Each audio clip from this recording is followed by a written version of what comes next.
concerns, then what additional concerns should we take into account? Well, Justice Thomas, I think that the particular interpretation of the statute that the district court adopted here implicates grave and serious foreign policy implications. Of course, the executive branch has primary responsibility for managing foreign relations and conducting those kinds of negotiations. And I think that if Congress had intended to override the executive's ordinary discretion that it enjoys with respect to that kind of foreign policy relationship, then at the very least it should have made that intent express in the statute. But instead, if you look at the text of Section 1225B2C, this is the contiguous territory return provision, what Congress said is that the Secretary may return. Congress in no sense indicated that it was actually imposing on the executive a mandate to engage in those kinds of ongoing negotiations with Mexico, not just to obtain its consent at the outset, but the enormous investment of diplomatic resources that it takes to engage with Mexico on a day-to-day basis to implement this policy. Then Congress should at least have said that clearly in the statute. But I think their argument is that it was, I apologize for interrupting you, but I think they suggest that there's the underlying rule that Congress, that you shall detain. And the shall, I think they see as a baseline, and then the others are, there's limited discretion to parole or to do other things. But it seems as though they think that discretion is consumed by the shall. Well, Justice Thomas, let me respond to that in a few different ways. I want to emphasize at the outset that we think that DHS is relying permissibly on its express statutory release authorities here. So it's the parole authority you mentioned in 1182D5. It's also the authority to grant bond or conditional parole under Section 1226A, which is a provision that respondents largely ignore. So we think that the releases are consistent with those express authorities, and we think that the language in 1225B2A, the shall be detained language that you referenced, should be interpreted against the backdrop of longstanding principles of enforcement discretion in recognition that this is essentially a limited law enforcement resource. No one disputes that DHS does not have sufficient capacity to detain everyone who could be subject to detention under that provision. But I should say also that if you disagree with everything that I just said or think that there is more room for doubt about how DHS implements those detention and release authorities, still I don't think that provides any license to rewrite Section 1225B2C in contravention of its plain language. Congress said there may return. It didn't create the kind of mandate that respondents are now reading into the statute. Well, I mean, you say if we disagree with you on the other grounds, that's not a basis for adopting an erroneous interpretation of the third provision. Well, where does that leave us? I mean, I am sympathetic with your position, which is that you can't detain enough people. You don't think you have to send people back through the return mechanism, and that's fine, I would say. One way to look at it is you're sort of taking away from yourself an option to comply with the statute. And then it gets to a question of the parole, interpretation of the parole provision, and whether or not I think significant public benefit can accommodate as far as you want to stretch it. So if I get to the point of looking at this and agreeing, basically saying there's nothing you can do given the statutory requirements. It's not – you're in a position where the facts have sort of overtaken the law. But in that situation, what are we supposed to do? It's still our job to say what the law is. And if we say what the law is and you tell us we can't do anything about it, where do you think that leaves us? Well, I would say at the outset that to the extent that the court is inclined to say what the law is with respect to the detention and release authorities that you mentioned, 1225B2A, parole, I think that those should be challenged on their own terms if respondents disagree with how DHS is implementing those provisions. And instead, respondents said in the district court that they weren't even challenging our parole policies. Any judicial relief that could be necessary in that context should focus on those provisions. But I mean, let's go through them. You don't – the detention is not – it is a 2% answer to the problem. So we can put that to one side. I don't think they have to challenge detention for the reality to be there, that's not going to help you get to where you need to get. And with respect to the others, again, assuming that I find significant public benefit to be a more substantive restriction than perhaps you do, I guess, again, where does that leave us? Well, I think it would leave the court. If you have a situation where you're stuck because there's no way you can comply with the law and deal with the problem there, I'm just wondering why that's our problem. Our problem is to say what the law is. And if you're in a position where you say, well, we can't do anything about it, what do we do? Well, I agree that it's not your problem in this case. I think that to the extent the court interpreted the provisions along the lines you're suggesting, that could at most support a judicial order that we need to detain more people or we need to change how we're releasing people. But again, I would go back to the central issue in this case. The court's responsibility here is to look at how the district court interpreted the contiguous territory return provision.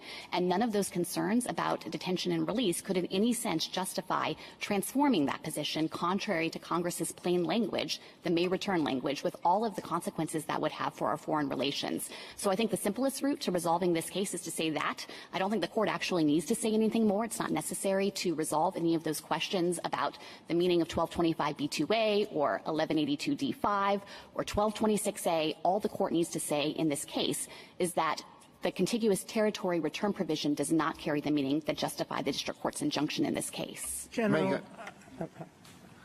may I ask you about the jurisdictional question that Justice Thomas raised? You argue that we lack jurisdiction because the district court lacked jurisdiction. You devote 2 sentences in a footnote to the question. I want to see how far your jurisdictional argument goes. So do you think that 1252F1 barred the district court from vacating the Secretary's decision to stop using 8 U.S.C. 1225b2c authority to return aliens to Mexico? Well, I think, we focused on the injunctive relief in this case, and I think that there's an additional question about vacatur. I do believe that our arguments would extend to that as well. To the extent that you're worried about the extent of the briefing in this case, I would, of course, refer back to our briefing in Allum and Gonzalez. We also briefed Oh, I'm very well aware of the briefing in that case. It doesn't say anything about the APA, and that's my principal concern right here. So your answer is that it would prevent a district court from reviewing immigration rules dealing with the relevant provisions of the INA under the APA. The district court could not do that. Well, to the extent that that would entail the district court in setting aside the agency's action, I do think that that would fall within the bounds of our interpretation of F1. Let me ask you this, to address this hypothetical. Suppose DHS invoked that authority, the return authority, to promulgate a policy where every alien who arrives on land from a foreign country contiguous to the United States was required to return to Mexico or Canada pending the initiation of a removal proceeding under 1229A. And then suppose DHS also promulgated a policy where neither 1229A removal proceedings nor asylum proceedings could be initiated for any of those aliens until 10 years after their removal. Okay? You get the hypothetical. Would any court besides this court have jurisdiction to hear a challenge seeking to vacate that policy? Well, I think that, of course, there would be jurisdiction in the lower courts with respect to individual non-citizens who are raising that challenge, and that's, I think, the premise of Section F1, that Congress was trying to channel those types of claims into individual proceedings with respect to individual non-citizens. So there would be jurisdiction in that circumstance. But it would have to be done on an individual basis. There could be no request under the APA to vacate that order, that policy saying everybody covered has to stay in Mexico for 10 years. Well, obviously that policy could be challenged in the individual case, and so I think it could be taken on its own terms there.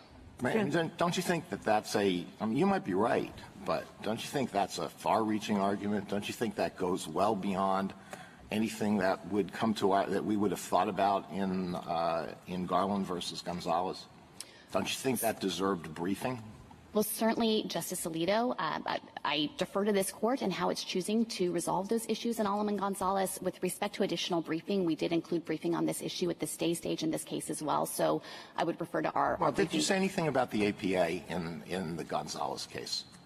I'm sorry that I can't recall right now whether we briefed that issue there. If you're telling me we didn't, I assume we did not. On the jurisdictional question, you think that we should go back and read what you've submitted below? It wasn't important enough for you to submit it to us directly.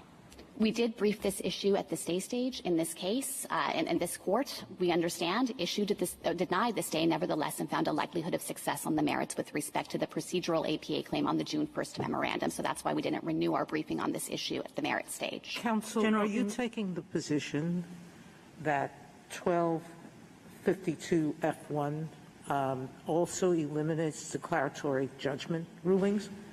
I mean, there is a difference between issuing an injunction vacating an agency action and issuing a declaratory judgment that agency action is unauthorized and letting that come to this court to decide what remedy is appropriate, whether an injunction is appropriate or not, if you decide not to follow the statement, correct? There's nothing in a declaratory judgment rule that forces you to. You might be subjecting yourself to contempt, but you can stay that pending review by this court, couldn't you?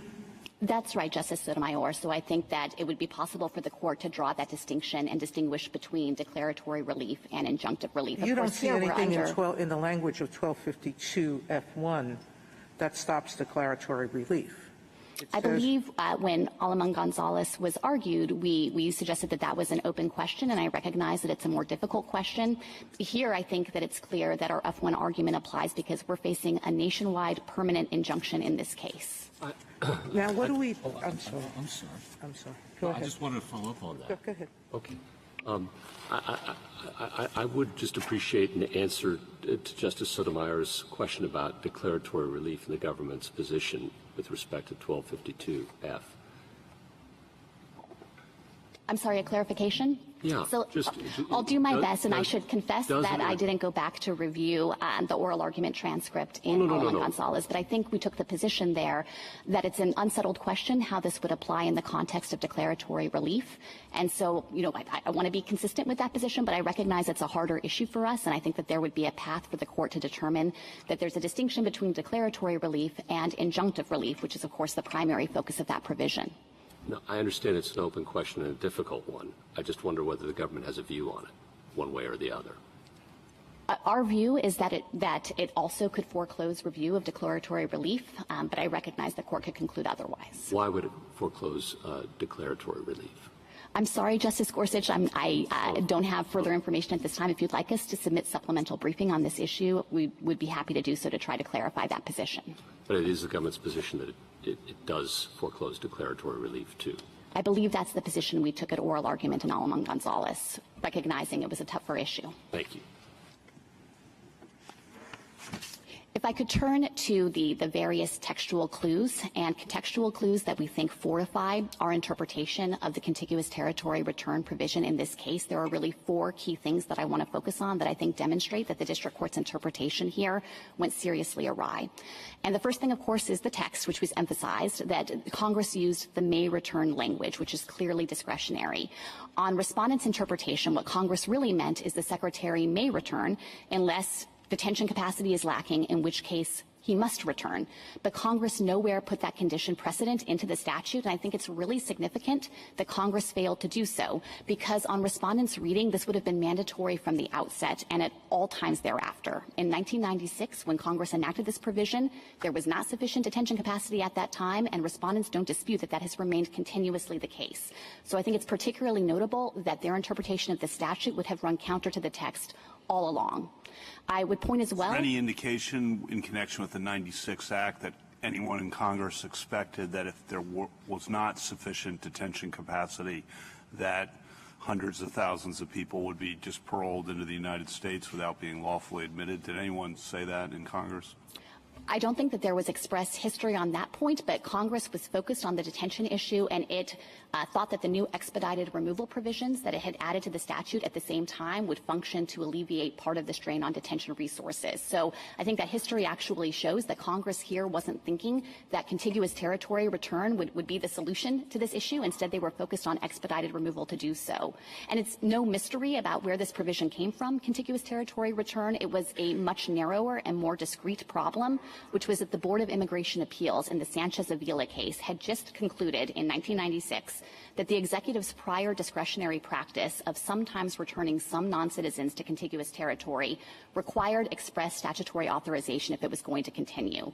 And Congress provided that express statutory authorization in 1225b2c, but there is no indication that it meant to go further and actually transform that prior practice and turn it into an ongoing mandate that DHS must implement this on a border-wide basis consistently based on a lack of detention appropriations. Go ahead.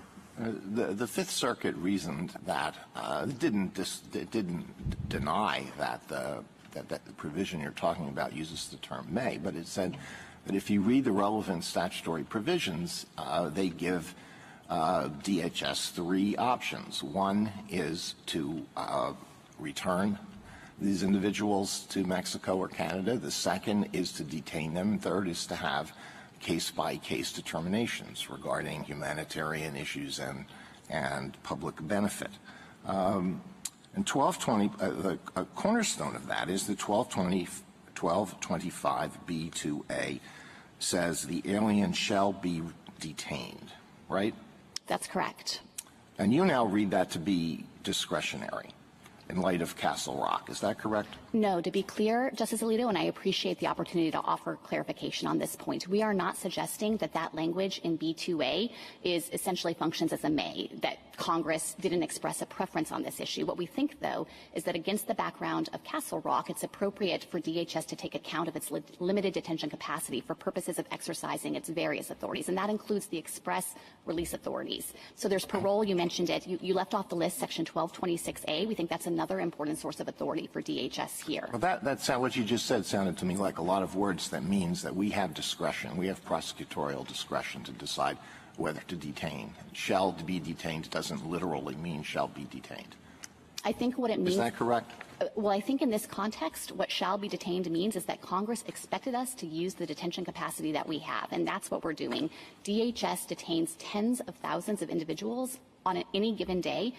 Respondents' interpretation that would remove any discretion would mean that DHS can't take account of that limited capacity in making prioritization decisions. So if they're really right, and if DHS has to fill up those beds on a first-come basis, then the upshot is that it's going to run out of space and not have capacity to detain those with criminal histories or who represent a national security threat or have final orders of removal and might be particularly likely to abscond. And I don't think that's a reasonable interpretation. Well, I'll tell you when excuse me if I ask one more follow-up.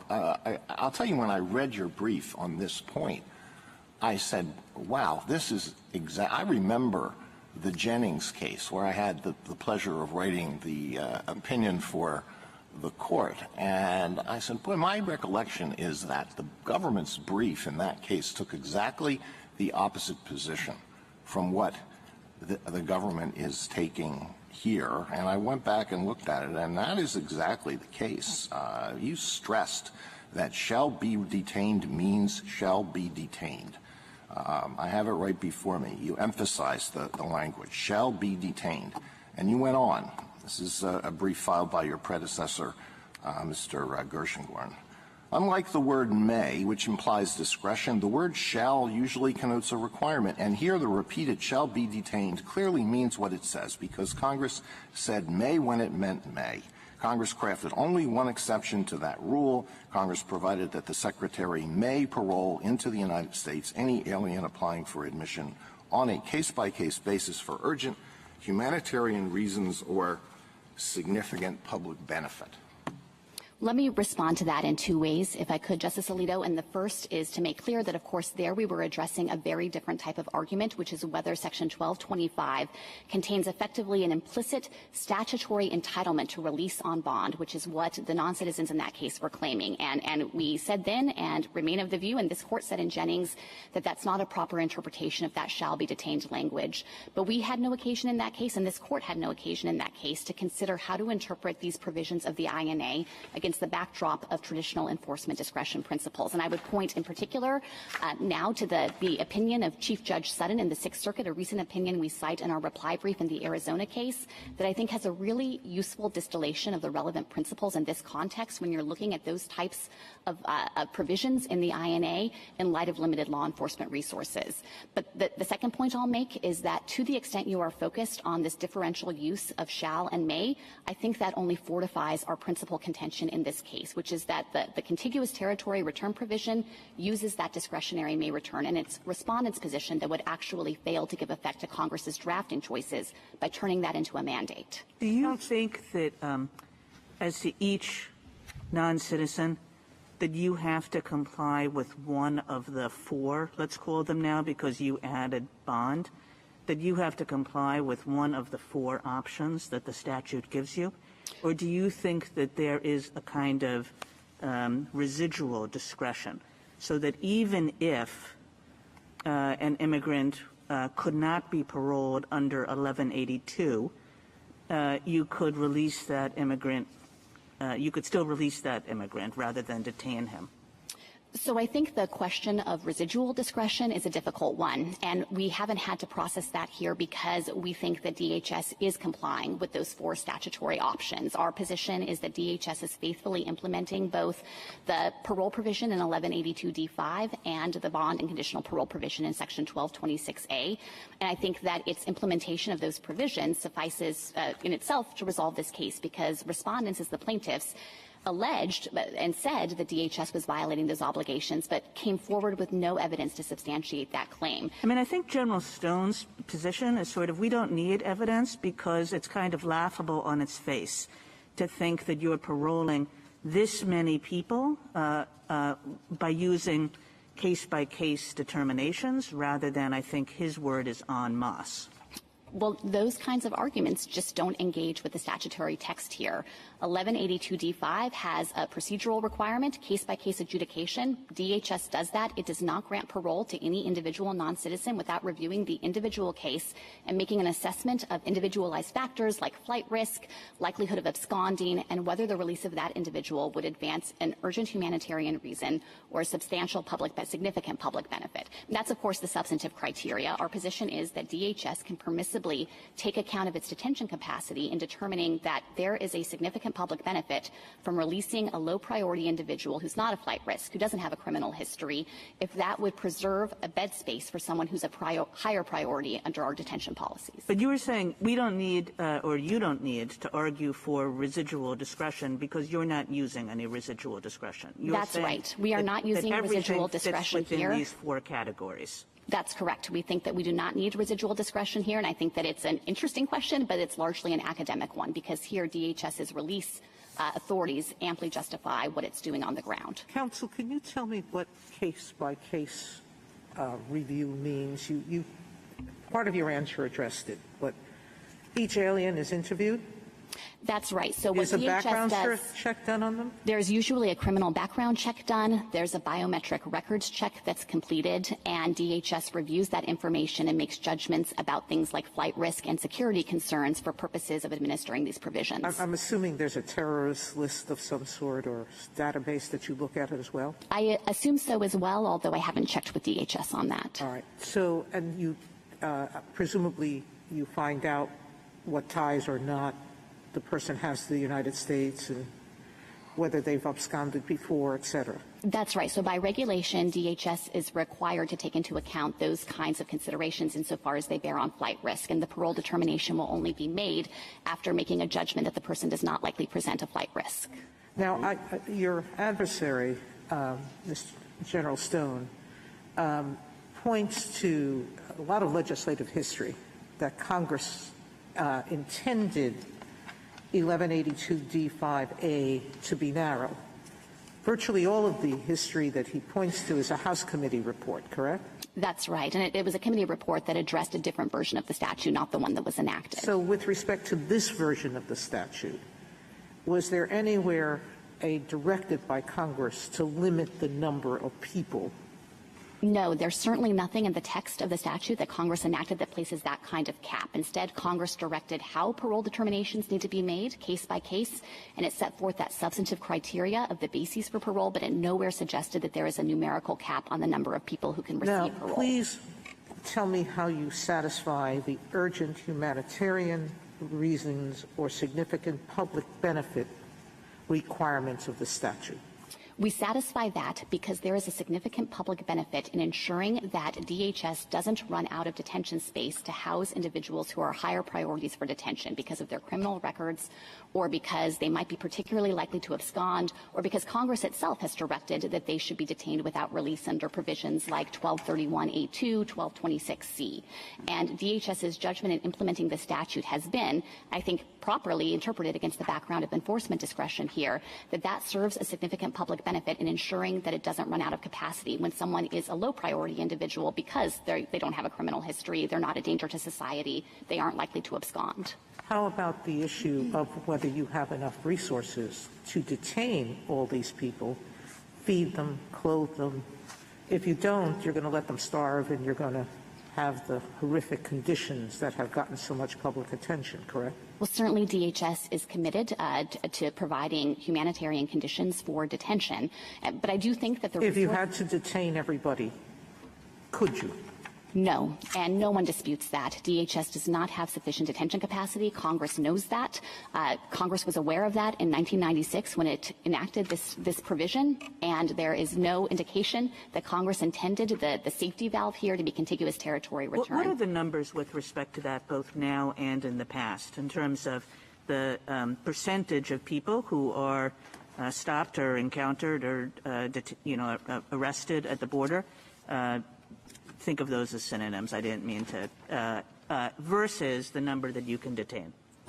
So let me give you a sense of the current numbers. I'll point to the recent monthly reports that we've been filing in accordance with the district court's reporting requirement of the injunction.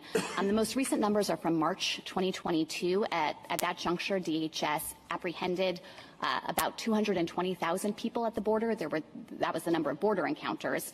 At that point in time, DHS was appropriated for a little under 32,000 detention beds, counting some COVID restrictions, some court restrictions in place. And the average daily amount of detention over that same month was also at about 32,000 individuals. That's ICE being a little under its capacity and CBP being over capacity. So I think that it's kind of self-evident, and no one disputes here, that there is a tremendous shortfall and that DHS could not detain everyone who it's encountering at the border. Is 320, you say 220,000 come in? Yes, about 220,000 encounters. Per what? Per month, per day, per week, per what? This was in March 2021. Or a month. It's the most recent. In a month? You're saying 220,000 in a month, or up 220,000 in a week, or what? No, in 1 month. Those were the numbers for March. Now, of course, it fluctuates. 220,000 come to the border, and about 30,000 or so, 38,000 are detained, and the rest are paroled? Well, there are a variety of tools that DHS uses. They're not all paroled. Some are expelled under Title 42. The ones who are, so how many are paroled about? In March 2021, I believe the parole figure was about 37,000, and then there were another 43,000 that received bond or conditional parole under Section 1226A. So there were 110,000 or 120,000, we don't know what happened to them. Where'd they go? Many of them were expelled pursuant to Title 42. Others were so processed under half other of them, they provisions say of the you have no business here, and that comes right under here that they're not. Oh, under 42. In other words, under the public health order that the CDC had issued. And that number, though, also includes other processing under Title 8 authority. So it includes now suppose here I'm worried about, suppose I accept your argument for hypothetically. Let's assume that. And then I say I see small b has to do with people whom the immigration person at the border says you're inadmissible. Or you want asylum and it tells you what to do. But now we go to our part, which is other people who come in. So I don't know if they're inadmissible or not. Maybe, maybe not. That's what we're. This is number 2. Is that right? I'm sorry. You're looking at 1225B2. Yeah. B. It says inspection of other aliens. Those are the aliens who are not in the first part, which is the first part. Oh, I'm sorry. You're looking at, right, B1. So you're looking at the B1 are certain people where they say you're inadmissible. Goodbye. Or they say you want asylum and here's a procedure.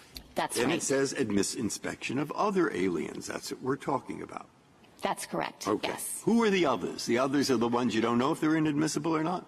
So these are the ones who wouldn't be inadmissible under the grounds that are specified in B1. Okay, we got them. That says there are three things you can do. One is, as you say, confine them, detain.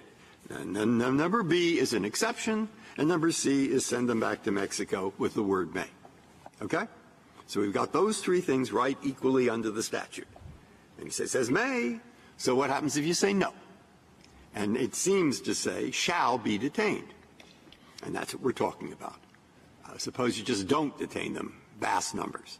You parole them. You say, I can do that because of 1182. So I got the structure in my mind. But you are not doing what they said, which shall be detained. Well, we can parole them, case by case. Okay, suppose you lose on that. At that point, you have Congress telling you shall be detained, and you're not doing it. What happens? I'm asking you that because the words are important, and the reason I ask you that is this is not the first time Congress has said to an agency, do it. Do it by May 15th. May 15th comes. They haven't done it. That happens more than you might think. Okay, so there's a case law history there of what judges did when the government just didn't do what Congress told them within the time frame they were supposed to do it. Have you looked at that? Do you know what that was? My impression, very vaguely at a distance, was the judge sort of tried to work things out. They sort of tried to negotiate with the agency. They didn't just order them detained. They order the SALT regulation issued because they couldn't. What happened? And does that have any instruction for us? Well, I think here I have a couple of reactions to that, Justice Breyer, and I hope I can work through them. I first want to push back on the idea of how you describe the statutory structure only insofar as I think that it's wrong to treat this as a self-contained unit. It's not as though Congress sat down at one point in time and thought this is going to be our universal solution for how to deal with these encounters at the border with this class of non-citizen. Instead, all of these provisions were added to the statute at different times and for different reasons. The shall be detained language came in 1903. That was first. Then Congress added the parole authority in 1952 in the INA, and that was actually a codification of the executive's prior practice of granting parole even when it didn't have express statutory authority to do so. It was only in 1996 that Congress added the C that you referred to, contiguous territory return, and so I just want to push back on the suggestion that this was all at one point in time with Congress kind of thinking about these. So that suggests the argument that you gave up on. And that was the argument that shall doesn't literally mean shall this instant. It means shall as best you can. Now, you've given up on that argument, I think, or have you? Well, no. I think shall properly interpreted means that we should use the detention capacity that we've been afforded here. I think the argument and my response to Justice Kagan was that we have express statutory release authorities here, and we think that all of these releases are happening in conformance with the INA. Left off your list as well was 1226A. This is an important source of authority for DHS. This is a provision that applies, as all agree, to anyone who is in the United States. And so that but these are people that are coming to the border. I thought 1226A does just what you say. It applies to people who are already here. And I didn't think, therefore, it applied to this case particularly, because I think here we're dealing with people who come up to the border. Tell me why I'm wrong on that. You're wrong on that because DHS's longstanding interpretation has been that 1226A applies to those who have crossed the border between ports of entry and are shortly thereafter apprehended. So that's an important category of the group of non-citizens that we're talking about here. And it memorialized that understanding in regulations shortly after IRA was enacted. And as well, that has been the agency's consistent interpretation across the subsequent 25 years. The October memo does not rely on 1226.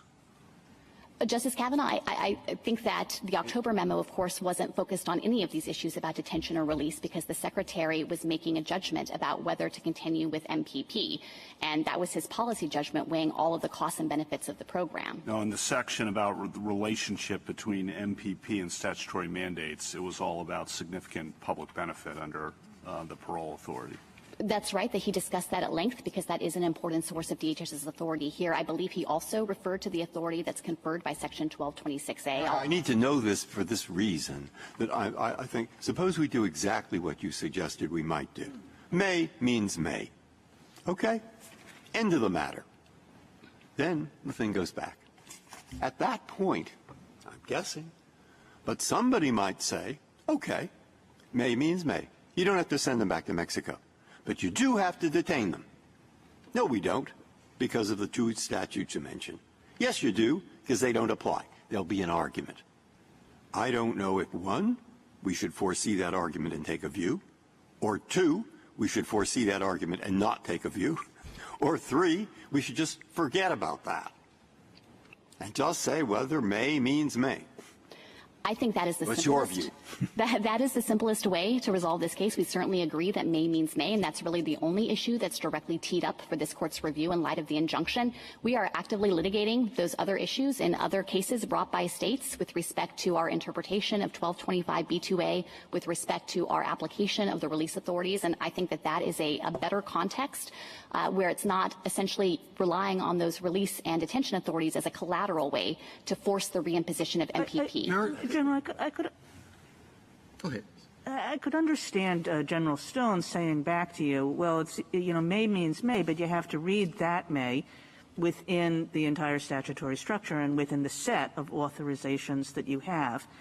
And essentially, the may would become a shall if you couldn't meet the obligations, if you were using completely residual discretionary authority, right?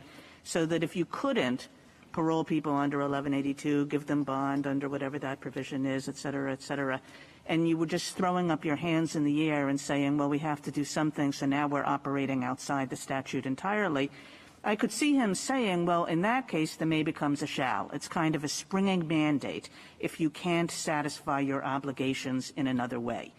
So I have to think, am I wrong about this? That your argument depends on the fact that you say you are satisfying your obligations in other ways. If you weren't, wouldn't you have a harder argument? No, I don't think so. I think that's actually an easy argument in this case. We certainly do think that we're satisfying those other provisions, so the predicate of Texas's suit fails here. But even if this court disagreed or thought there was room for doubt, there is no way to interpret Section 1225b2c to be that kind of springing mandate. First, there's the textual problem. Congress said may return. On their view, it's been mandatory from the get-go and at all times thereafter, and it would be inexplicable for Congress to use that discretionary language if it wanted to have detention capacity be the trigger. Second, I would point to the significant foreign policy consequences that are implicated by that interpretation. We cannot unilaterally implement foreign contiguous territory return. Instead, each exercise of this authority requires ongoing negotiation and cooperation and coordination with Mexico. And there again, it's implausible that Congress would have demanded that we do that the executive branch engage in those negotiations without saying so expressly and just using may return. Third, I'd point to the history. No one at any point in time during the legislative drafting acknowledged that the provision would have this kind of effect that they're attributing to it. Instead, the history is clear that this was just responding to that BIA decision and overturning the conclusion that the executive's prior discretionary use of the authority required authorization, with no indication that Congress was changing it into a mandate. And then fourth, and finally, I would point to the consistent executive interpretation of this provision. No one's interpreted the INA this way before. Every presidential administration has understood this to just be a purely discretionary authority. That goes for the prior administration. On their view, MPP itself would be unlawful because it doesn't maximize the use of contiguous territory return. General, your interpretation of the statute, I think, is entirely manipulable. You use the statute has what seems to be a serious limitation on parole, significant public benefit, and yet you say that goes down due to the fact that you have limited detention. So, and you have limited detention. It's not like you're going to hit a number there which is going to take care of everything. More than 30,000 are going to come in at a time, and you say, well, it's not. It's actually less than that because we have to save a number of beds for this. So you can have a phrase in the statute mean what you want it to mean to accommodate as many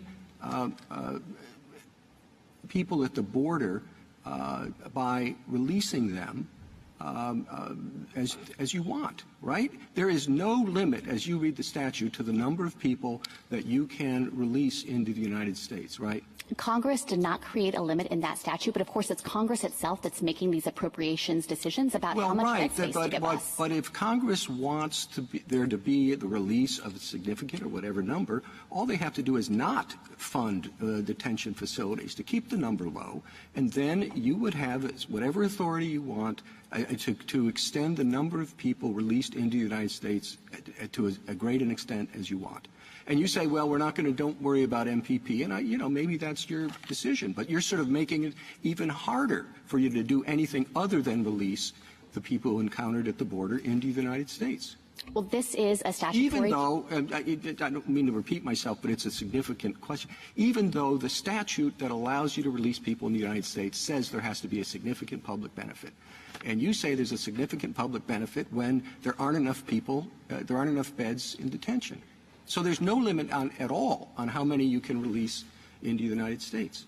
Well, I think the inherent limit, of course, is the detention capacity. Congress didn't define that term. I'm putting that to one side interest. because everybody knows that's not nearly enough beds to take care of the problem. That's right, and this has been the agency's. If you don't think it's a problem, you don't want to you should add more beds anyway. Well, this is the agency's consistent interpretation of the parole provision. Congress has never disapproved it. It has known that DHS is exercising its parole authority that way. But, Mr. Chief Justice, to the extent that the impetus for this question is this sense that contiguous territory return could take care of that issue, I want to forcefully push back on that idea because contiguous territory return cannot be the solution here. Over the life of the program in the prior administration, only 6.5% of individuals we encountered at the border were enrolled in MPP. It has inherent constraints. The statute limits who can be enrolled in MPP. You have to be arriving by land from contiguous territory. We're constrained by what Mexico is willing to consent to with respect to who it will allow to be enrolled into the program, and it's placed important limitations on our exercise of that. There were entire categories of people who were excluded from MPP, like all Mexican nationals. Our international commitments, our non-refoulement obligations likewise provide a constraint here. So to the extent that you are concerned about how parole operates, that concern doesn't go away based on implementing MPP. And in fact, in the prior administration, when MPP was in full force, still DHS was implementing its parole decisions this way, as it's always done consistently for the past 25 years. I'm sorry, General. Well, I don't want to. I know we're into seriatim time, so I don't No, want not just yet. Is that Justice Sotomayor? General, going back to Justice Breyer's question, assuming, just for the sake of argument, that there's no injunctive power in the court below, the way you're arguing, how would we ever reach the question that Justice Breyer raised, which is the district court being wrong on its assumption that this may is a shall? How do we reach that question if the injunction was erroneously issued? We think that question would be appropriately reached in the case of an individual non-citizen, and there is, of course, jurisdiction preserved to reserve those kinds of claims in those types of cases. This was Congress channeling the review to those cases. So you would say we should just say an injunction of any kind is improper? Yes, we think that that is the correct interpretation of 1252F1. Would we need to reach the declaratory judgment issue in your mind, or should we just simply address whether what's before us, which is the injunction, that it's improper? I think here the court could just reach the injunction and declare that that's improper.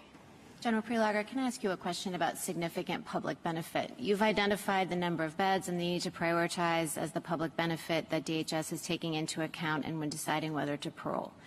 Is it your position that you cannot consider the significant public benefit in not releasing into Mexico? In other words, that you're only looking at the significant public benefit of releasing into the United States, but not in choosing that option versus the other? So I think with respect to kind of how this is working on the ground, the individual immigration officers, and there are thousands of them who would be responsible for making these decisions, are focused on the actual detention capacity at that moment. With respect to the broader question, though, about using contiguous territory return versus releasing into the interior, I think that's ultimately a policy judgment for the Secretary. It's not as though return to Mexico is costless. It involves an enormous investment of our diplomatic resources and our engagement with that bilateral negotiation.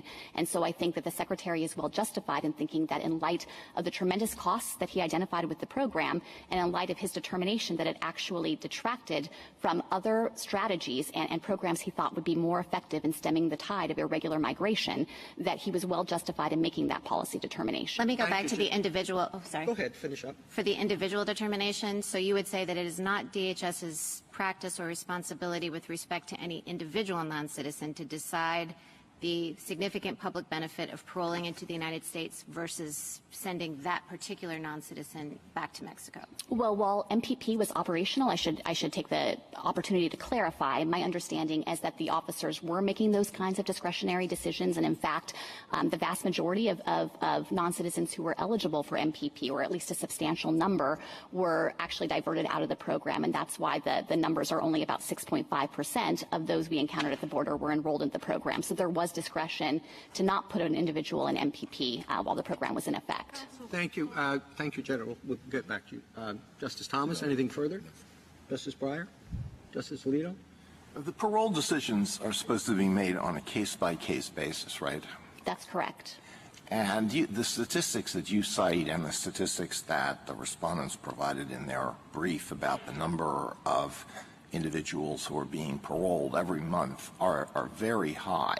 So what does it mean for there to be a case-by-case determination? Let's think of the example of people who want to go to a baseball game at Nationals Park. So they all line up, they try to get through the turnstile, and somebody goes through a little checklist. Do they have a ticket? Yes. Do they have a gun? No gun. Do they have alcohol? No alcohol. Something to throw in the field? Nothing to throw in the field. Fireworks? Nothing. No fireworks. Fine. Is that a case-by-case determination in your view? I think that would satisfy the and that's what you're doing. Requirement. That's basically what you're doing. You got a little checklist, and you're going, and boom, boom, boom, and that's how you can process. Maybe you're right, but that's what you think Congress meant by a case-by-case determination. Yes, we think that Congress required us to give individualized attention to each non-citizen and make an assessment about the categories like flight risk and security concern, and DHS is doing that on the ground. Justice Sotomayor? Counsel, before the MPP program at issue, I thought that there were a lot fewer people, but there were people who were sent back under MPP, correct? I wouldn't call that MPP. That's kind of the broad programmatic use of contiguous territory return. I think what you're referring to was the executive's prior practice on an ad hoc basis of sometimes returning individuals, usually. Then I understood this wrong. I thought that each asylum officer, there were two, I understood from my reading, there were two criteria for MPP. There was a set of criteria that's different than the parole criteria, and that asylum officers determine whether to exercise discretion. If the person fit below the MPP criteria, they would be sent back. Yes, I apologize. I thought you were referring to the prior executive practice before MPP itself was implemented. But yes, under MPP, there was that discretion to choose whether to enroll individuals who were eligible in the program. And of course, there were entire categories of individuals who were excluded from eligibility. Under the prior administration. That's correct, and under this administration as well. Justice Kagan? I have two rather different questions. First, to go back to Justice Alito's question when he said, aren't you really just using a checklist? And then at the end of your answer, you said, well, you know, what we're doing with respect to each individual is trying to assess flight risk and danger. So that is not just a, like, are you a flight risk check, right? That involves something or other. So what do you do with this many people? I mean, you have a lot of officers, too, but what do you do to determine flight risk and danger? So this relates to the colloquy I was having with Justice Sotomayor, where we conduct criminal records checks, we take biometric records checks, we assess ties to the community, and assess other factors that might bear on the flight risk question. And I do want to push back on the idea that this is anything like just formality going through a checklist. DHS takes seriously its obligation to responsibly allocate the limited law enforcement resource here of detention beds, and it's not as though it's not giving attention to each individual non-citizen to make these determinations. Okay, my second question takes you to someplace that we have not been, which is the second question presented. And I just wanted to ask, there's a lot of skepticism on the Fifth Circuit's part that there was a second assessment of this question. In other words, the Fifth Circuit said, oh, you're just sort of adding stuff to the first one.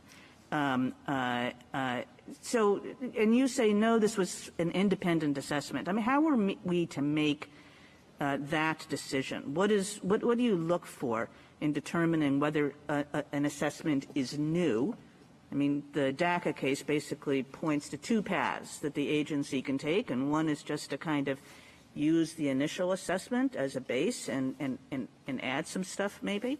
And the other is, no, you can start anew, start afresh. How do we decide whether you've started afresh? Well, I think you look in the first instance to the agency action itself. And here, the October 29 termination decision was by its own terms a new agency action. The Secretary said, I hereby terminate MPP. And I think that that's fundamentally different than the situation the court confronted in the DACA case, where the agency action by its own terms just supplied additional reasoning and said, this is not a new decision. This is additional context for a decision that was made long ago. But here, Secretary Mayorkas did the opposite. He took option 2 in Regents. He accepted the remand. He engaged in a thorough process of reconsideration. He showed his work. He described in considerable detail exactly what he did, the meetings he held with stakeholders, those in border communities, state and local law enforcement officials, advocates and proponents for and against MPP.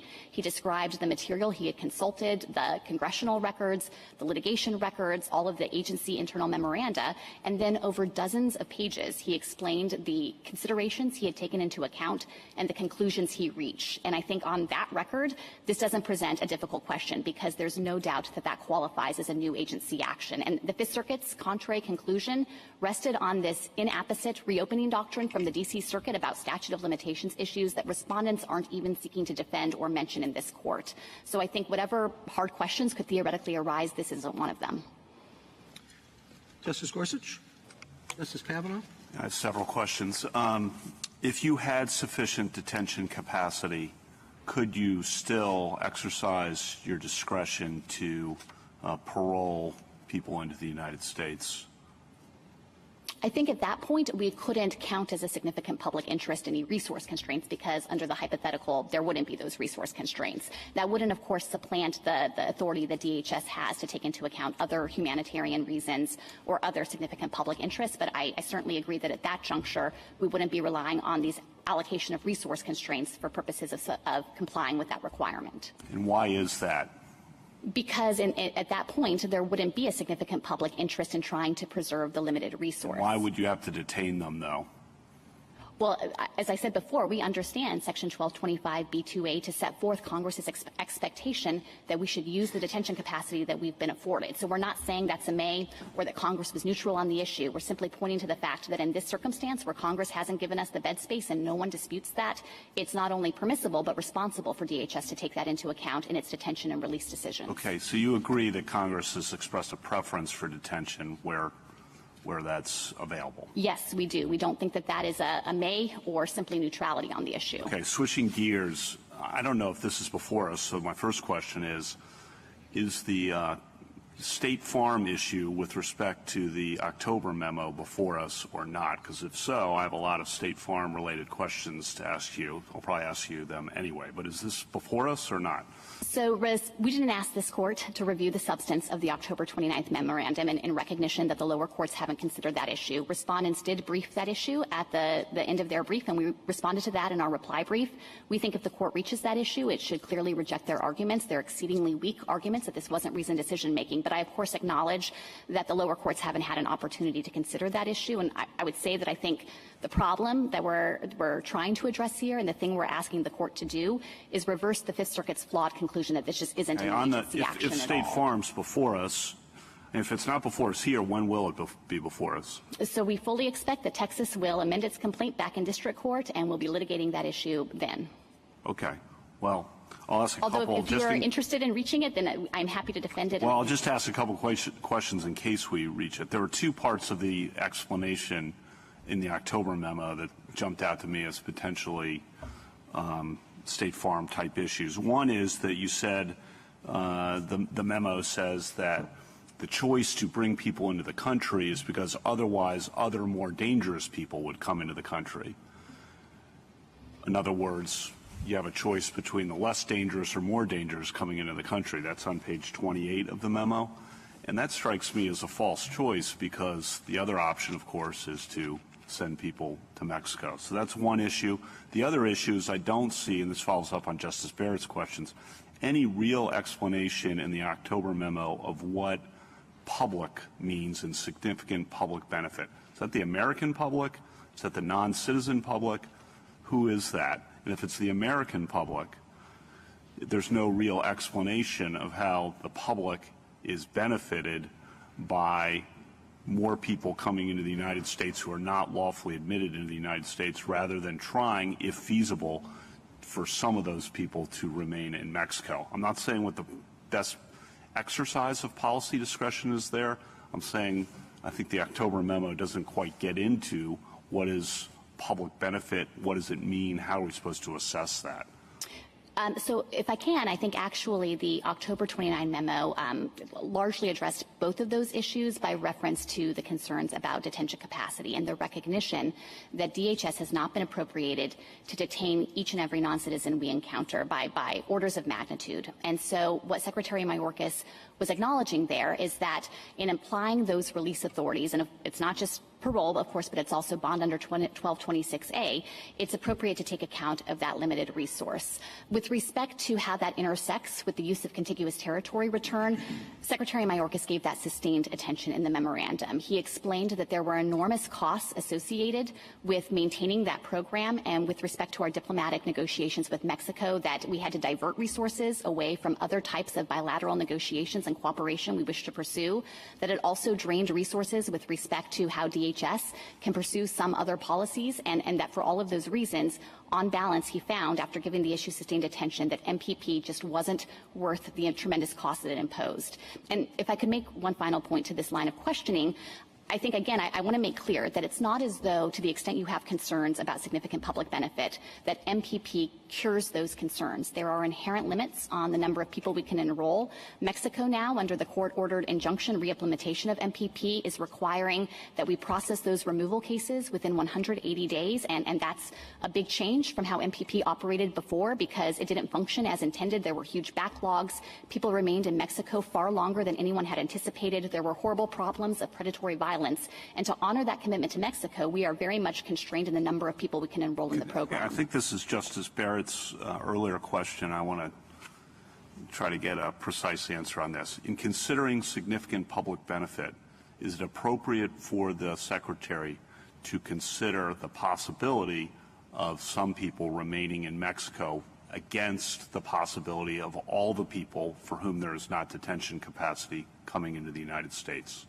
Yes, I think that the Secretary could take that consideration into account. Here, I think that he analyzed at length the tremendous cost imposed by MPP and keeping this program up and running. He identified other strategies that he wished to pursue that he thought would be more effective than MPP. Do you think the memo sufficiently grapples with what the 19 states amicus brief asserts with respect to the costs to the states and to the people in the United States in terms of increased expenditures? Again, not saying which way that should come out. Do you think that's sufficiently addressed in the October memo? I do think it is. The Secretary took seriously the concern that the district court had raised that in the June 1st termination decision he hadn't appropriately accounted for the asserted reliance interests of states. There was an entire section of the October 29 memorandum where the Secretary worked through all of the concerns the states had raised, and I think that that certainly satisfies the APA's requirement of reasoned decision-making. Thank you.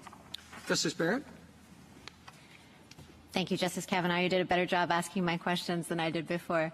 General Prelogar, I just want to follow up the last thing. The question that I have is one of statutory interpretation and what significant public benefit means. And as you say, Congress has expressed a preference for detention, and capacity is a limit on that, and it seems like the primary driver of your assessment of significant public benefit. I guess my question is, on the case-by-case basis, when DHS assesses whether any individual non-citizen whether there would be a significant public benefit to release and parole rather than send back to Mexico or other contiguous territory. What is the benefit? Is that a limit? You know, the Chief Justice said that if you're only considering capacity, that's a pretty capacious term and there might not be any limit. So do you have to take into account, as a matter of statutory interpretation, the public benefit, the significant public benefit of choosing that option, the parole into the United States option, rather than sending back to Mexico or whatever contiguous territory? Well, I think that Congress, in enacting these various provisions, in no way signaled that it was necessary to think about contiguous territory return with respect to each of these parole decisions. Again, I think that Congress would not have used the unexplained and purely discretionary may return language if it meant to try to transform how the government was thinking about its parole determinations. And so, here I think that on the ground, DHS immigration officers are looking at each individual non-citizen to make those judgments. And in making those judgments, it's not even clear that there would be an alternative to return to Mexico for all of the reasons I listed before, because of the exclusions under the program, the non-refoulement obligations, the fact that Mexico would never agree or consent to accept everyone that we are currently paroling. So for all of those reasons, I just don't think the statutory structure can work that way. And does that go back to your point that we shouldn't look at this when you were responding to Justice Breyer earlier, saying that you would resist the characterization of this as a unit because each of these provisions was passed at a different time? Is that driving part of your answer here, that significant public benefit we shouldn't interpret that as any kind of instruction to the agency to take into account its various options because each of these provisions you're arguing should be more standalone? I think that is absolutely part of it, that it's wrong to think about 1225 as being that kind of self-contained unit. And I would point as well to the fact that we know from the statutory history exactly what Congress was aiming at with the contiguous territory return provision. It wasn't weighing in on how to make those kinds of judgments about significant public benefit. Instead, it was simply trying to reverse that BIA decision that had disapproved the prior kind of ad hoc executive practice of occasionally returning some non-citizens to contiguous territory. Thank you. Justice Breyer? It may well be wiser just to focus on May. Okay, but it might happen that we go beyond that and consider this later memo, the October memo, et cetera. And what's making me worried about that, I'm not sure if you want to say, and you don't have to, but what is the administration's view of the detention versus the parole? That is, has the administration asked Congress for more money for detention? And how is that relevant? That's floating around in my mind. So don't answer it if you don't want to. If you have something you want to say on it, do.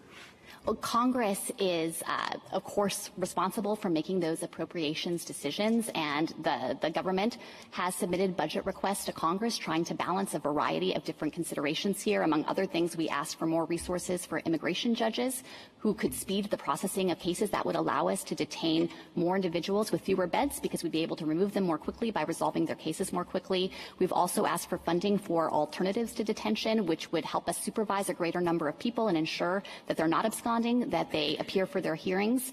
We've asked for more resources for enforcement at the southwest border to hire additional officers. And so all of these ways, I think that we are seriously engaging with whatever challenges exist at the border. Thank you, General. General Stone?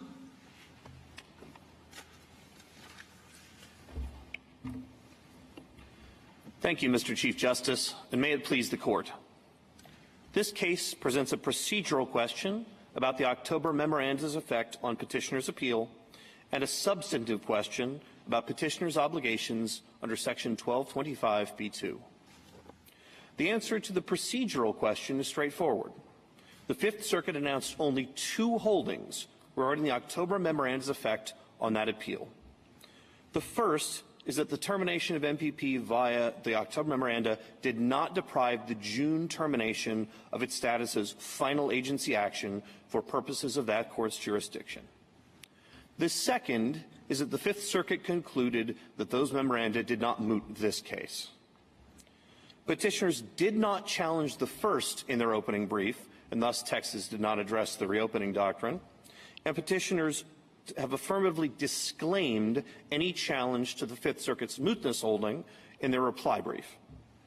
Because petitioners challenge neither holding, the October memoranda provide no basis to disturb the judgment. Petitioners instead asked this Court to evaluate the merits of potential APA challenges to the October memos in the first instance and without an administrative record, and then to decide that those memos satisfied the district court's injunction. This is not the proper forum for petitioners to initially seek such relief. This court should also affirm the Fifth Circuit on the substantive question of petitioners' detention obligations under 1225. Jennings held that executive officials must detain aliens who fall within 1225b2 scope, and that holding all but forecloses the petitioner's arguments under Castle Rock and past practice that subsection B2A is discretionary. There are just two other ways to satisfy this detention mandate. This court in Jennings mentioned one, parole under section 1182d5. The other is to return rather than to detain certain aliens under 1182b2c. The Fifth Circuit concluded that the executive was not permitted to rescind MPP and thus to increase its total number of violations of section 1225b2a's mandate in lieu of exercising that authority. This court agrees it need go no further. I open the court's questions. General Stone, I know there's not much briefing, but I would like your reaction to the 1252 F1 problem that we've discussed. Certainly, Your Honor. In candor, I can only give general observations because the United States confined that to a footnote, and we viewed it as certainly inapplicable. That 1252 F1 specifically prohibits the district court from enjoining the operation or application of Title IV of the Immigration and Nationality Act. Our APA challenge is against their rescission of a program that would in fact exercise their powers underneath B2C. So we see, in our view, F1 has just simply no role to play here. Well, I don't know whether we can dispose of it that easily, but going to the merits, do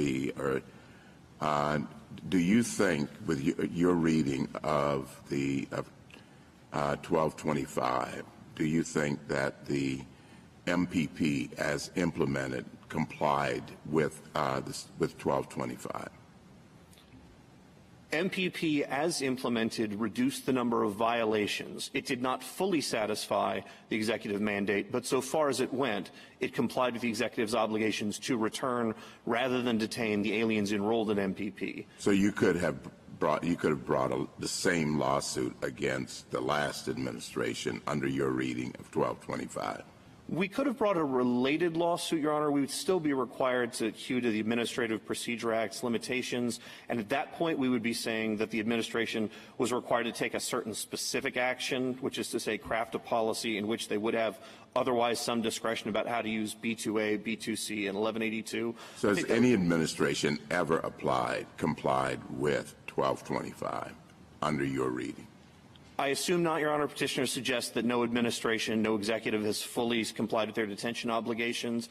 That certainly doesn't prove that past administrations assumed that those obligations could be essentially shirked in the event that they preferred not to use one of Congress's allowed statutory tools, but I have no reason to think that that's incorrect. But assuming you're right, wouldn't it be odd for Congress to leave in place a statute that would appear to be impossible to comply with? No, Your Honor. Congress, as my friends on this side mentioned, had this mandatory detention obligation for over a century. It has added authorities to enable the executive to attempt to meet it additionally. Now, to some extent, I think some of the problem of the question that you're getting at is what happens when Congress doesn't provide enough money to be able to actually require that to be satisfied. Then the executive has to do the best it can with the amount of money that's been appropriated to it and the other lawful authorities that's been provided. So we're just talking then about how much an administration would be out of compliance, because they would all be out of compliance.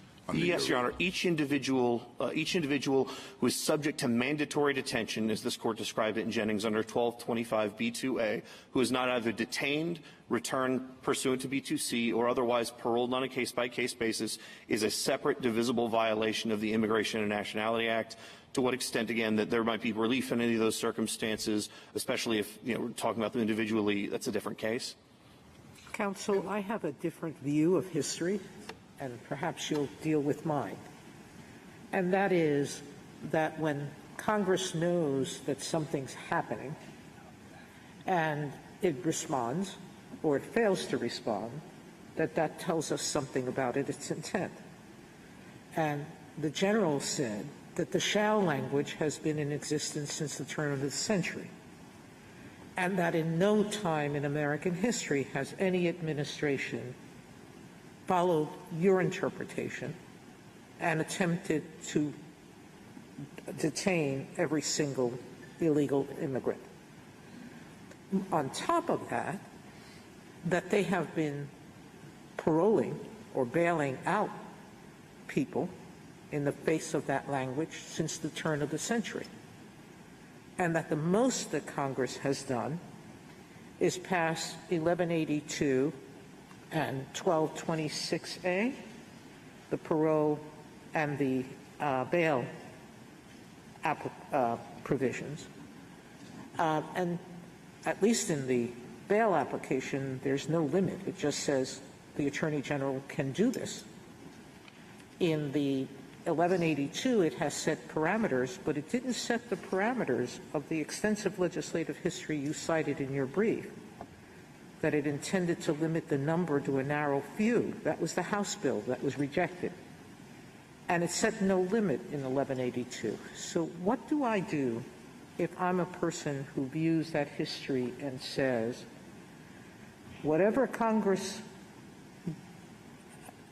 didn't do, which is give enough resources or pass legislation that said be inhumane and detain every person without any resources, that we should accept what the practices have been through generations of presidents? I think, Your Honor, if I understand your question correctly, you should first start with two things. The first is this Court's unequivocal detention mandate in Jennings, how it described Section 1225B2A. That was only in 2018, so to the extent that past administrations might have thought that there was some room for discretion on their part, that was a mandatory provision is something this Court only resolved. Just deal with the history involving 1182 and 1226A. Well, that's been used since both provisions were passed, and exactly in this way, essentially. The history of 1182D5, the specific amendment that Congress passed to that, previously the section had said something to the effect of that parole could be provided by the Attorney General if he determined that it was in the public interest. The 1996 amendment specifically inserted the case-by-case requirement and made an obligation that there had to be either a significant public benefit or urgent humanitarian reason. And so that undoubtedly narrowed the executive's discretion in at least those two ways. It also had a third component, which required the duration of that parole be only so long as that reason or that benefit kept being the case. So to illustrate what kinds of benefits those might be, the petitioners actually have certain regulations. Let me call their attention 8 CFR 212.5, which discusses three kinds of circumstances, among others, that might satisfy as one or the other. One being an individual for whom essentially they've got a medical condition for whom detention is simply incompatible that will worsen it significantly. Another being a pregnant woman, and a third being an individual who is here to provide testimony to a legislative, adjudicatory, or administrative body. So nothing in how this provision has been interpreted before, at least through those regulations, suggests that it would be a significant public benefit simply to not detain individuals, and that would be a very strange result to consider, given that Congress has made an unequivocal mandate that it wants detention. It doesn't just prefer it, the way petitioners have suggested. It has unequivocally mandated that result. Well, Congress may want detention, but it hasn't come up with the money to provide more beds, right? Certainly, it gets back to General Prelinger's point, which is it's not going to make a difference. You can have MPP and send a limited number of people back to Mexico, although I gather that requires the consent of the Mexican government, and I don't know if that's going to be forthcoming or not. And then there's a limited number of beds. I mean, it may mean that it's difficult for them to comply with the law, but what good do you think will come from the requirement that the government keep MPP in place? Put candidly, Your Honor, fewer statutory violations of B2A is better than more. The United States is required to attempt to comply, even in the face of limited resources, as best it can with the resources it's been appropriated. So of course, the harms I'm sorry to interrupt. The only point I would make is that remains true, but given their termination of MPP, the most that does, as I can see it, is make it more difficult for them to comply with the law. I think it's a bit much for Texas to substitute itself for the Secretary and say that you may want to terminate this, but you have to keep it because it will reduce to a slight extent your violations of the law. Certainly not, Your Honor. And Texas isn't seeking injunctive relief to require the administration to take any particular view of immigration policy. Texas is bringing a garden variety or two garden variety APA claims, one of which is sort of the traditional arbitrary and capricious that I mentioned earlier during my opening. The other is that, in fact, this is not consistent with Section 1225 because this will predictably, and this is a finding of fact that was made by the district court after it was hotly contested on trial on the merits, that the rescission of MPP will cause the government to systemically increase its 1225A obligation, or its violation of its 1225B2A obligations. That's the reason, in the APA sense, that rescission doesn't comply with law. Now, to speak to... But, General Stone, it doesn't really seem like a garden variety APA thing. To basically tell the executive how to implement its foreign and immigration policy. And that's what this does. It puts the United States essentially at the mercy of Mexico. Mexico knows that, if we come out your way, well, Mexico has all the leverage in the world to say, well, you want to do that? You want to comply with the court's order? Here are 20 things that you need to do for us. Or maybe Mexico says, no, we'd like to see you squirm and not be able to comply with the court's order. And so we won't allow you to do the program regardless. And either way, I mean, it puts Mexico in a position vis-a-vis the United States, which I don't think it's really Texas's position to require. A couple of points, Your Honor. The first is whether or not this required, in order to be implemented initially, Mexico's consent, was a question of fact litigated on the merits in the district court. The district court made a finding of fact, which I don't understand petitioners to be challenging for clear error, that the United States was able to initially implement MPP without Mexico's can change consent. its mind any day. Well, certainly, Your Honor, and to the extent that petitioners were to show, well, Mexico's changed its mind and thus or we Mexico no longer... can change the conditions that it imposes for consenting any day. And the point is that requiring the Secretary to do something like this essentially says to Mexico, it's all yours. You have control. I mean, they do have control. You're putting the Secretary's immigration decisions in the hands of Mexico. I disagree, Your Honor. 3 quick points. The first of which being, this court recognized in Massachusetts versus EPA that though the president undoubtedly has broad foreign policy discretion powers in dealing with foreign governments, that doesn't give the president a basis for ignoring a congressional command. The second is that the district court's injunction here does not, in fact, require negotiation with Mexico by its own terms. In fact, had the president or had the United States gone to the district court and sought to modify the injunction on the basis that they can no longer implement MPP in good faith because of Mexican noncompliance, that strikes me as a very strong reason by which the district court would be required in the rubric of a Rule 60B5 motion to permit it to not have to continue MPP. Yeah, you're putting a district court in the position of assessing the Secretary's determinations about what its negotiations with Mexico have been like, about whether Mexico is demanding too much, about which conditions Mexico is. I mean, how can a district court do that? Certainly not, Your Honor. Certainly not. The district court would not be able to sort of superman over the negotiations with Mexico. It only has to continue implementing MPP in good faith. And if it turns out in good faith because of Mexican non-consent or obstruction, the amount is none, then that's all the injunction requires in the first place. But somehow the Secretary has to walk in and convince a district court that Mexico's conditions are too stringent and it can no longer implement MPP, or it can only implement it with, to a certain extent, and that's a daily obligation on the part of the Secretary to walk into district court and say, what Mexico is asking, what the U.S. government is willing to give, et cetera, et cetera. Certainly not a daily obligation, Your Honor. I can only imagine the Secretary having to do anything like that if we sought to enforce the permanent injunction. But I think the question is the same question that I have. Think of this court. And this court is basically being asked, the only question I saw relevant here is, what about the Mexico program? And you have a procedural argument and you have a substantive argument. Okay, let's look at the presumptive argument. Remember, isn't this true?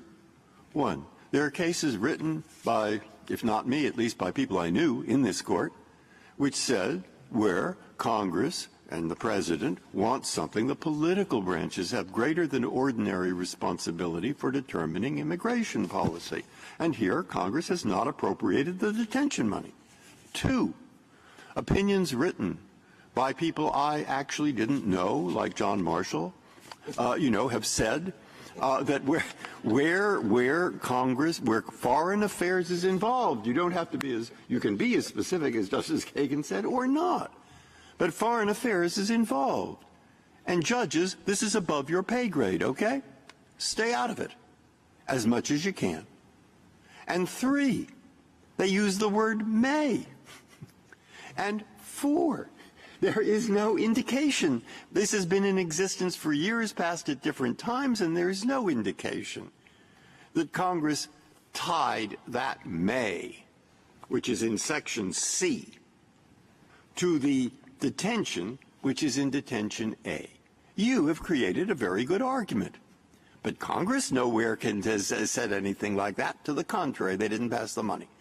So, one, Congress. Two, foreign. Three, may. Four, at different times with no connection. And you heard their policy arguments. Now, you may disagree with their policy arguments, but it's pretty hard to say those policy arguments are beyond the pale created by 1, 2, 3, and 4. Well, what's your response? I'm making an argument, but what's your response? Respectfully, I may need help keeping all four questions straight in my head so far. Well, one was foreign affairs. Two is immigration. Three is the fact they use the word may. And four is the fact that, it passed at different times and no evidence of any connection in Congress between C and A. The Congress and foreign affairs piece I think I can address simultaneously. First of all, again, as I just said to Justice Kagan, nothing about this injunction actually requires negotiation with a foreign power. But in the extent that to some extent this court thought that it did, of course, the foreign affairs power is shared between Congress. I'm sorry, I have to stop you there, General, and you can get the other four questions. But what do you mean it doesn't require negotiation with a foreign power? What are we supposed to do? Just drive truckloads of people into Mexico and leave them without negotiating with Mexico? First of all, MPP has to be continued in good faith, and to the extent that Mexico does not consent or otherwise obstructs.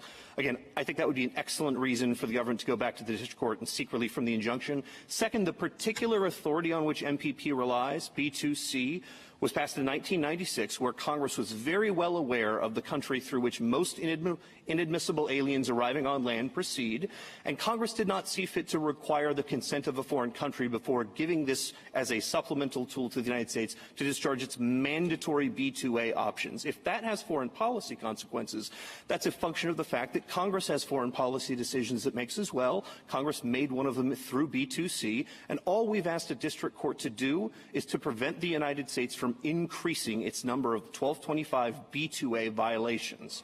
So to the extent that there's a foreign policy implication, at most it comes from the fact that Congress, well aware of the fact that we'd be dealing essentially with Mexico here, made a decision regarding B2C, and then directed the President, you must do this, except unless you do this. Well, that's a good segue into Justice Breyer's May question, because actually Congress just said may. Congress, aware that Mexico is a sovereign nation, did not think it appropriate to say you must ship people back to Mexico. It understood that there was going to have to be discretion and significant foreign policy considerations involved in that choice. To speak as to the shall and may components, it's not that B2C ever stops being a may. It's that when the only choice the United States has is either to exercise B2C, assuming it can do so lawfully, or to violate the law, petitioners are not free simply to violate the law. That is a bedrock of their take-care obligations. And if they can lawfully exercise their authority under B2C, they must do so as to not violate 1225 B2A. Now, there might be premise. I'm sorry. Keep please. going. Sorry. I was just going to say there might be a limited circumstance under a specific case where some other mandatory federal law prevents the exercise in that condition, but those would be edge cases. You can't avoid this virus, the of his question that are still outstanding. Immigration may and Congress. At least to the foreign policy with Congress.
Any of your other questions? The heart of this case, I think, is what does significant public benefit mean under 1182, because your arguments make a lot of sense, but the other side's, the government's arguments make a lot of sense when they articulate the significant public benefit exception. The question comes down to, what does that mean? What does it encompass reasonably? More a State Farm type question. And have they reasonably explained why this would be a significant public benefit? And that's the heart of the case. I mean, yes, 1225 does have a mandatory detention. It does have the may for return to Mexico.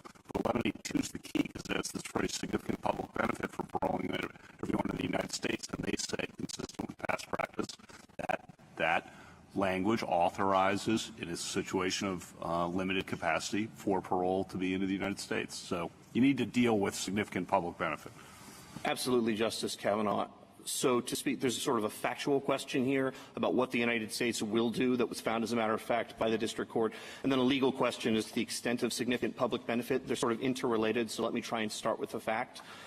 Through findings of fact 41, 42, and 44, and then in paragraphs 106 and 107, which I believe are around 201A and 202A of its decision, the district court determined, after this question was litigated about what the United States would do in fact if it had rescinded MPP, the district court determined that the United States would release additional individuals illegally into the United States. It acknowledged in a footnote right before that conclusion that it knew that 1182 provided an authority for release on a case-by-case basis, relied on the parts of the administrative record to state that that could not be used, or could not, as a matter of fact, be used in order to supplement detention or return, and then said, to the extent that the United States were to attempt to do so by saying, it's not really getting at what significant public benefit is, I don't think. I mean, significant public benefit, they say, is when there's limited detention capacity, past practice and their current application of this somewhat vague provision, significant public benefit, authorizes the government to parole people into the United States on a case-by-case basis if they're not too dangerous. Why is that wrong, either as a matter of statutory interpretation, State Farm, or their explanation? It's wrong both as a matter of fact and as a matter of interpretation. As a matter of fact, let me turn you to ECF 136, the same material that my friends on the other side cited as their latest report regarding compliance with the injunction, where the United States lists... Why is it wrong as a matter of interpretation? Can you flip the order of your... Absolutely. Your Honor, again, the United States has already interpreted what it viewed a significant public benefit to be and what it thinks case-by-case adjudication is. So its Regulation 8 CFR 212.5 describes several of those circumstances. The notion that sort of public benefits also can include the United States... But it has a catch-all at the end of the regulation about public interest. Certainly, Your Honor, that no longer tracks the statutory language as is discussed. Yeah, but if you're pointing to the regulation, you're omitting the capacious term at the end of the regulation. If I'm reading it correctly, correct me if I'm wrong. As I believe we described in our brief, that's a relic of the previous version. But it's still in the reg, correct? Yes, and to the extent that they relied on that as a matter of statutory interpretation, that would be wrong. Significant public benefit superimposed itself upon what originally was public interest. The kinds of things that are described as a public benefit here are specific case-by-case individual sort of dire circumstances, an individual with a serious health problem, or an individual who, for public benefit, is going to be providing testimony. The notion that Congress created a scheme where in B2A expressed an unequivocal detention obligation, but then said, because this isn't simply a matter of whether or not there's going to be the exercise of parole, but whether or not the United States wishes to use its B2C authority, that its refusal to use that authority and refusal to detain individuals is a significant public benefit, certainly is a very strange contradiction in the language of the statute. You make a good point. I think the examples I did cite were witness testimony, and I agree with that. But the phrase "significant public benefit," that's not a common phrase, but public interest is a common phrase in statutes. And D.C. Circuit, this court, give a lot of deference to agencies to figure out how they're going to apply those terms, and the language is a bit of an issue for you unless you revert to the structure of the statute expresses a preference for return to Mexico over parole. Again, not merely a preference. That is a mandatory detention obligation in this court's words in Jennings. Yeah, but the question, I'm sorry to keep interrupting, but the question is you can't meet that. And the statute gives you, the overall statutory structure gives you two options then, at least in the May. Return to Mexico or parole into the United States if significant public benefit. And the question is, why can't an administration say significant public benefit is triggered in this situation? I had 2 points on it. The first were the statutory points and the relationship between 1182 as a way of satisfying B2A and B2C sort of dual requirement. The other part is a matter of fact based on the submission that the petitioner has offered to the district court after, and this is under their captions, they list about 120,000 individuals that they categorize as under 1225 B2, so they're certainly 1225 individuals. Out of those, they announced that they have paroled roughly, and this is rough numbers, 40,000. Of those, they've said they paroled on a case-by-case basis or for significant public benefit about 6,000. And so the actual practice right now certainly doesn't map on to what petitioners are describing. I might also call attention to in that document, the United States flatly admits that it is releasing on their own recognizance something on the order of 31,000 aliens who would be subject to 1225D. That's precisely the kind of systemic violation of law that even if MPP would not altogether alleviate, and it certainly wouldn't, would at least reduce. So my friend on the other side's arguments to the effect of that our actual practice or our past practice with 1182D makes the district court's finding that we will increase our violations clearly erroneous or wrong, or just wrong as a matter of law, is in the face of their multiple reports where they haven't even, as a matter of their own assertions, contested that 1182 was being used, even as a matter of all of their paroles. And this puts aside 1226 because these are clearly 1225 aliens under their own heading. Okay, but General Stone, returning you to the question of interpretation, which you have to surmount, it's not just a matter of fact. Again, returning to Justice Kavanaugh's question about significant public interest, you lose, right? If the government is right about what significant public interest is, and that prioritizing the beds, based on who would be dangerous, who would be the worst aliens to permit into the United States, right? If they're right about that, if they're right about significant public interest, you lose. Am I right? No, Your Honor. Putting aside State Farm and all of that, I'm just talking on the statutory interpretation question. No, Your Honor, in part because this injunction rests critically on what the United States would do if it rescinded MPP. As a matter of fact, along with, and I'll turn back to the statutory point, the United States attempted to prove that it would in fact use 1182D5 to satisfy these obligations, and thus it could not be required to continue NPP because that was unnecessary. It wouldn't violate 1225 anyway. That is a matter of fact that was based on a trial in which this was hotly disputed. So the United States would have to prove both, that in fact it could use 1182D5 to address the entire swath of individuals who obviously are coming into different circumstances, under different conditions to do so, and that it would do so in fact in order to get a modification of the injunction which would belong below. So they'd have to show both. Does the statute allow DHS to say that there would be a significant public benefit in paroling an entire category of aliens, a large class of aliens? Far from it, Your Honor. The 1996 amendment to 1182d5 specifically inserted a case-by-case requirement, and again, read together with B2A and B2C, it's very difficult to see how the significant public benefit given in a mandatory detention obligation could simply be the preference not to detain or to return. Counsel, I have never seen Congress use a may language in the way you say. There are other parts of the INA itself that says you do this or you do that. If you can't do this, you do this other thing. This is not an either or. The statute's not written that way. And you said that it becomes mandatory because they can't do A. But where does the discretion fit in? Meaning, they're not challenging that they rescinded this policy erroneously in June. They're saying we did the right thing in October. We looked at it anew, we've given all of these reasons, and we've explained why the cost of this program and running it is not in the best interest of the United States, because we can detain more people and act more expeditiously if we spend that money a different way. You're now telling us that we as judges should be in the business of deciding whether that policy choice is one that we think who wants, that we as a court want? Where does Congress say that it shall need to do this? Because I don't see it in the language. They left it discretionary. Having left it discretionary, why isn't that the answer itself?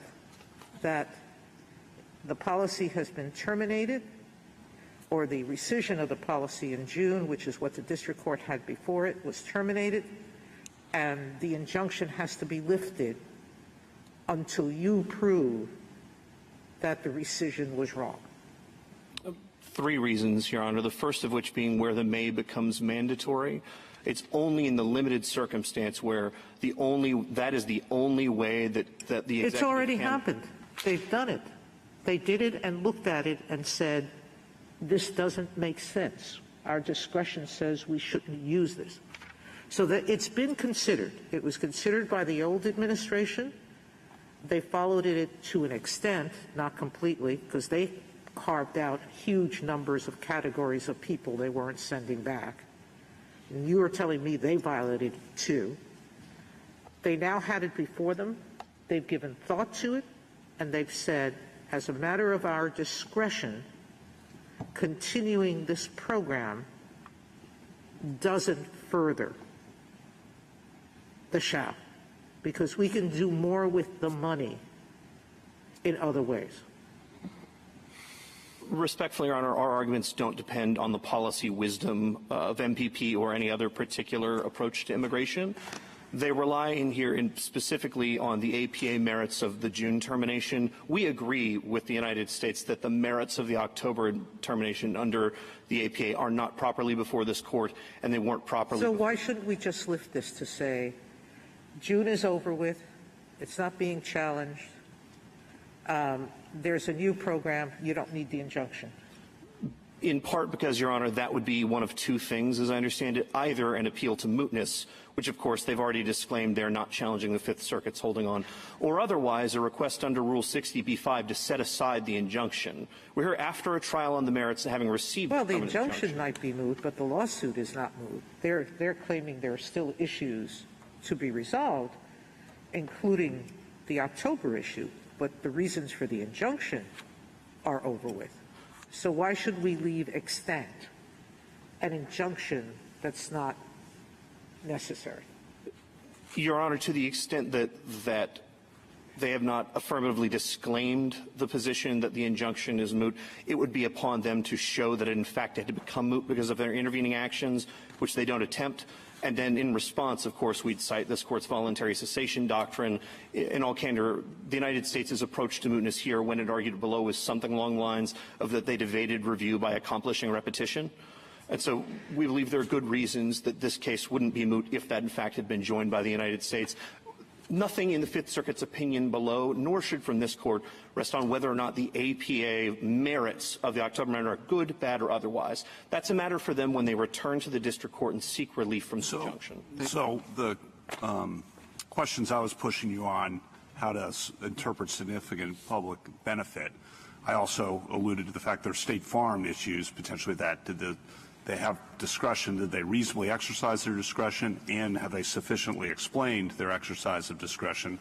Very similar to the State Farm opinion itself. You're saying those concerns, which I was pressing your friend on the other side about, are not before us. No, Your Honor, but to the extent this court were to reach them in the reply brief, they candidly can I just stop? They're not before us, or they're not before you in part because there's no administrative record. Okay, Thank you, General. Justice Thomas, anything further? Justice Breyer? Wait. Justice Sotomayor, anything further? Kagan? Justice Gorsuch? Justice Kavanaugh? how do you see this playing out then on the October memo?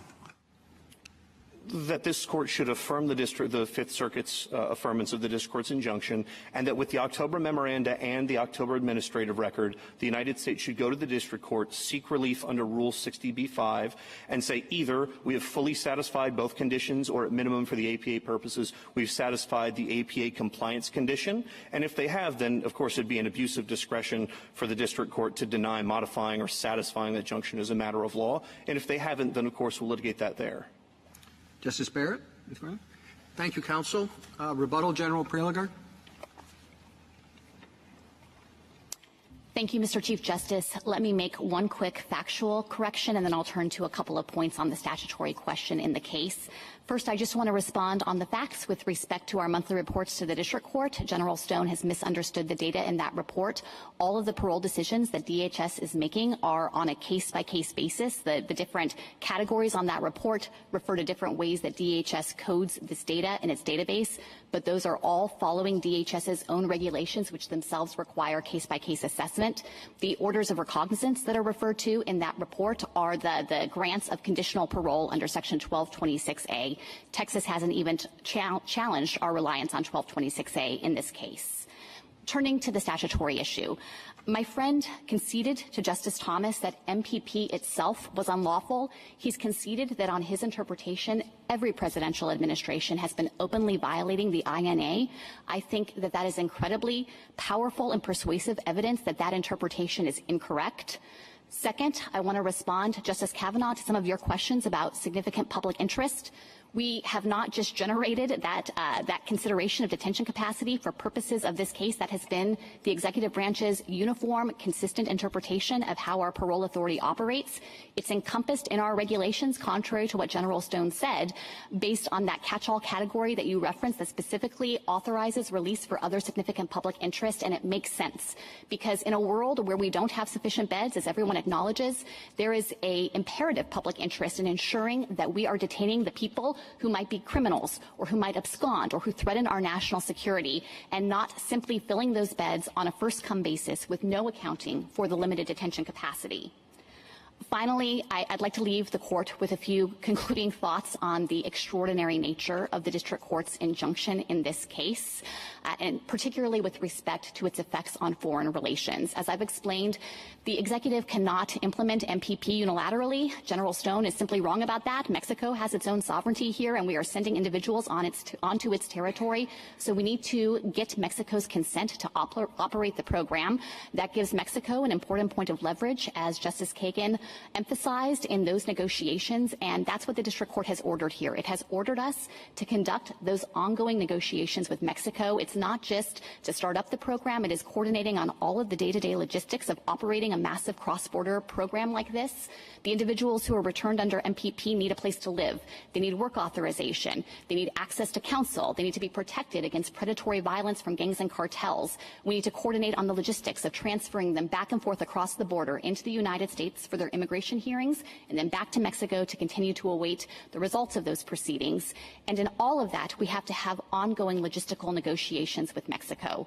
The State Department has told me that it has a weekly call with the Department of State, the Department of Homeland Security, and their counterparts in the government of Mexico to talk about regional migration and negotiate with respect to all of these logistical details. So I think the idea here that there is a single district court in Texas that is mandating those results, that is compelling the executive to engage in those ongoing negotiations, and is doing so under the constant threat of a contempt motion from Texas to supervise our good faith negotiations with Mexico shows that something has powerfully gone awry here. This is not how our constitutional structure is supposed to operate, and this is not the statute that Congress drafted. So we'd ask the court to reverse the flawed judgment below. Thank you, General. General, the case is submitted, and we'll take a short break.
We will hear argument next in Case 21-511, Shoup versus Twyford. General Flowers. Thank you, Mr. Chief Justice, and may it please the Court. Justice Jackson long ago warned against giving the convict population of the country new and unprecedented opportunities to litigate until they serve their sentences or make the best of increased opportunities to escape. The Sixth Circuit here blessed precisely the sort of opportunity he warned of. It held that when a federal statute prohibits ordering a prisoner's transportation with a writ of habeas corpus, courts may instead order transportation under the All Writs Act. But courts have no such power. Every all writs order must be agreeable to the usages and principles of law, meaning the traditional writs as altered by statute. Transportation orders must be agreeable to the habeas law because habeas writs were the only traditional writs used for ordering the transportation of prisoners. So when a federal habeas statute prohibits ordering transportation with a writ of habeas corpus in a particular situation, courts may not evade that prohibition by issuing a transportation order under the All Writs Act. But the order here was improper for a second reason regardless. Every All Writs Act order must be necessary or appropriate in aid of the issuing court's jurisdiction. The order here doesn't qualify because it evades the rules governing discovery in habeas cases and facilitates the development of evidence that no habeas court can even consider. All that leaves only the question whether the circuit had jurisdiction in this case, and it did. The warden satisfied all three elements of the collateral order doctrine. First, the order here is conclusive. Second, the question whether the All Writs Act empowers a federal court to interfere with the sovereign's management of its own prisons is both important and separate from the merits. And finally, the states cannot meaningfully protect themselves from transportation orders unless they're allowed to appeal immediately.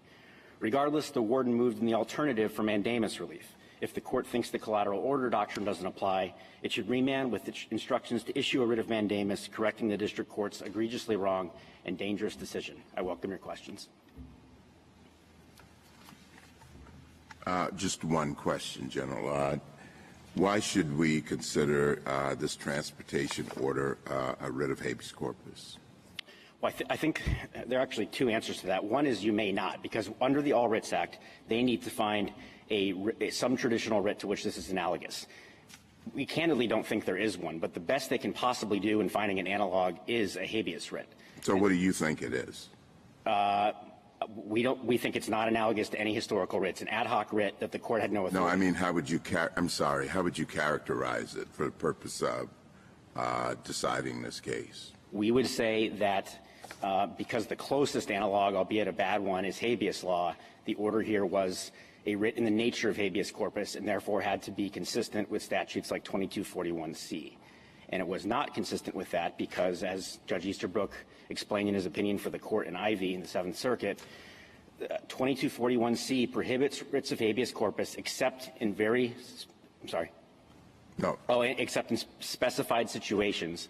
And C5 is the only one dealing with transportation. It deals with writs of habeas corpus ad testificandum and ad prosequendum. This is neither of those and therefore falls outside C5 and is impermissible. Thank you.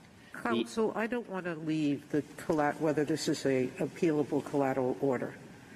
It is conclusive under Mohawk, but we said there that the collateral appealable orders are a narrow and selective class.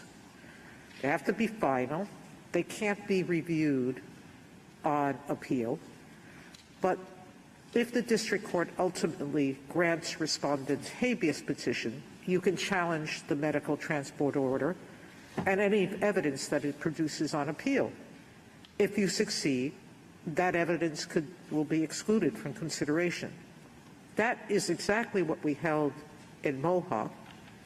In a situation where the privilege could be violated by turning over materials even under seal, because the privilege is not to turn them over to anybody, whether under seal or not. The third, and I think this is your important point, is that somehow you have some greater interest that this is an important question separate from the merits because state sovereignty is at issue. You're expending money in transporting this prisoner. But I understand that you're transporting him to a hospital that's regularly used by the prison to treat prisoners. You could put him on a bus that's going to that prison with other prisoners, so there's no extra money in the transport. The inmate's test is going to be paid by defense counsel, not by the state. But more importantly, there are all sorts of discovery orders that require expenditure by the state, including deposing your experts. You have to pay for those experts to be deposed, including sometimes doing searches of your own records and organizing them. That accounts for vast expenditures. And we don't let any of those orders be reviewable. So I don't know how this fits into the Mohawk exception. Let me try to take that in 3 steps. The first thing I want to emphasize, I'll start sort of in reverse order. With the separate from the merits prong, if this court determines that the inquiry is not separate from the merits, then it has announced the standard, and at that point it could also reach the issue under a mandamus framework. But I'll put that aside for the moment. That is an interesting question, because it is tied up with the merits. If the court has power, the question is what limits, if any, are in that power, correct? So that's a merits question. No, because if we're correct under the All Writs Act, courts have no authority to issue transportation orders. But it does. But the merits still have to be addressed one way or another. No, we so don't. It's not separate from the merits. Respectfully, Your Honor, no. You'll never reach the merits of the underlying claims, because the only question would be whether the court had the power under the All Writs Act to do this, and the answer will always be no. I do want to emphasize every single circuit to have ever considered this has said the collateral order doctrine applies. With respect to the injury, we're not worried about. Many have had said privilege was, so we can't go by what their practice is. We have to go by what Mohawk said. I understand, though Osborne, which was the last case in 2007 to recognize when the collateral order doctrine a case in which it applies, did say that the fact that the circuits were unanimous was significant. I do want to, more importantly, though, get to your point about monetary harms. Our risks, the harms we're concerned with, have nothing to do with money. We're worried about public safety and interference with the sovereign management of the prisons. In that context, the court has said, for example, in the United States v. Nixon, that even in the situation where the president's subpoena to turn over documents, which is basically discovery, it could be immediately appealed because of the interference with the operations of another branch. Separate sovereigns are entitled. But discovery orders of all kind pose that risk. And so that brings me to the second point I wanted to reach, which is how we distinguish Mohawk, and I'm happy for the opportunity to do so. What the court stressed in Mohawk is that most attorney-client rulings are mundane questions. There's usually no error, and they can be corrected later on appeal, because usually the harm in the disclosure of attorney-client privilege, the court said, is confined to the case at bar. It leads to evidence that shouldn't have been admitted. It causes the other side to have insight into litigation strategy and so forth. The exact opposite is true as transportation orders. Every single time we're subject to this order, we suffer harm that is unrelated to the case, namely the harm from having to expose the public to this danger. So that distinguishes that. I believe you also alluded to the importance of the issue, and sovereignty is what makes that different. Again, I point you to United States v. Nixon, for example, which said that you still haven't addressed my question. How are all of those issues different in any normal discovery situation? Because in the normal discovery situation, the harm the party suffers can be cured on appeal. So, for example, if attorney-client privilege is breached and information is given to one side that they can then use as evidence against them at trial, that can result in reversal. Most discovery orders are even easier than that. What makes this different is the harm we're sustaining has nothing to do with this case. The harm we're worried about is not the harm we sustain from this evidence. So could they do a writ if the defense paid for the transportation and the security?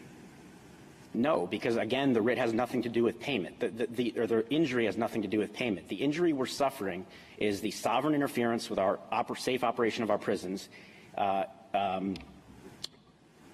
we cannot remedy on appeal, plus the threat to public safety. Once we transport him, we have sustained all of those harms. There's no unringing that bell after the fact. That's what makes this case different than typical discovery orders. It's what makes it more like the Nixon case, or if you want to look at the various immunity cases where the harm of actually going to trial is fully sustained once you reach trial.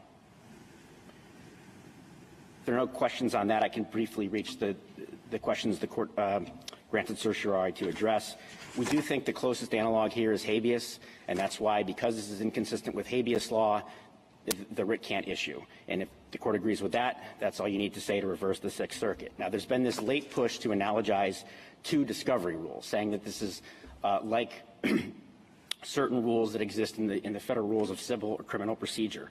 There are two problems with that. The first is that the discovery rules that they draw analogies to are not actually traditional writs, and you need to find some traditional writ to which this is analogous. Botsford, this court's decision in Botsford, makes absolutely crystal clear that courts have no sort of freestanding common law authority to invent new discovery methods. So there was no traditional writ that allowed that. What's more is that even if the discovery rules provided the relevant usages and principles, the order here isn't agreeable to those usages and principles. The reason for that is that habeas rule 6a provides the exclusive means for obtaining discovery in habeas. And it requires a good cause showing that Twyford has not met and has never argued he can make, and indeed has affirmatively waived any intent to seek relief under.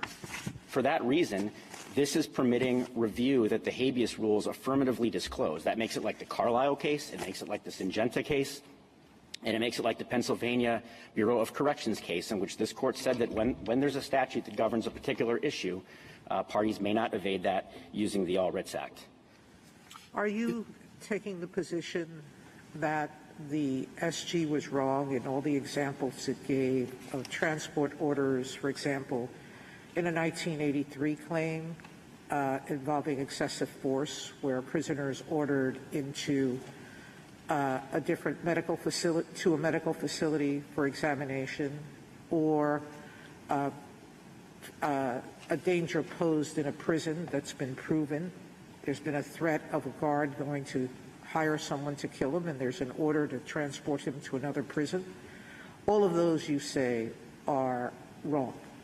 I don't think they're wrong. I think those orders would not be issued under the All Writs Act and indeed could not be. So let me try to take them in the order you mentioned them. If the person has proved a violation, say, of the Eighth Amendment, that we're not providing medical care or maybe exposing them to a danger, then they can seek they can bring an ex parte Young action, seek relief. If the court issues an injunction, the court has never suggested that the inherent authority to enjoin a legal action stems from the All Writs Act. So that's off the table.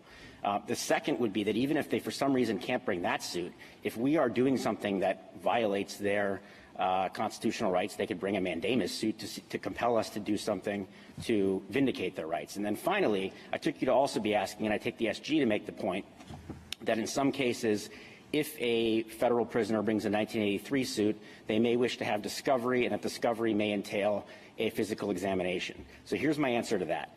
Rule 35A of the Federal Rules of Civil Procedure, at least arguably, would permit that plaintiff to seek that relief.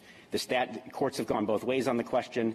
I don't think the court needs to decide that here, but it's at least possible that Federal Rule of Civil Procedure 35 will allow that. If it does not allow that, this court can, of course, amend Federal Rule 35 to permit it. And if the answer is not provided by Federal Rule 35, that's the way to address the question.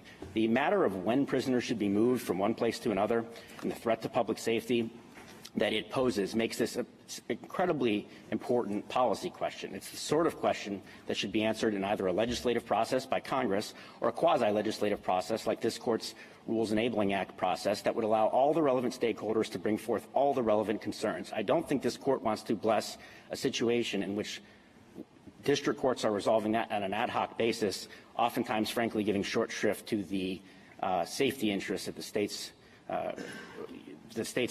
have.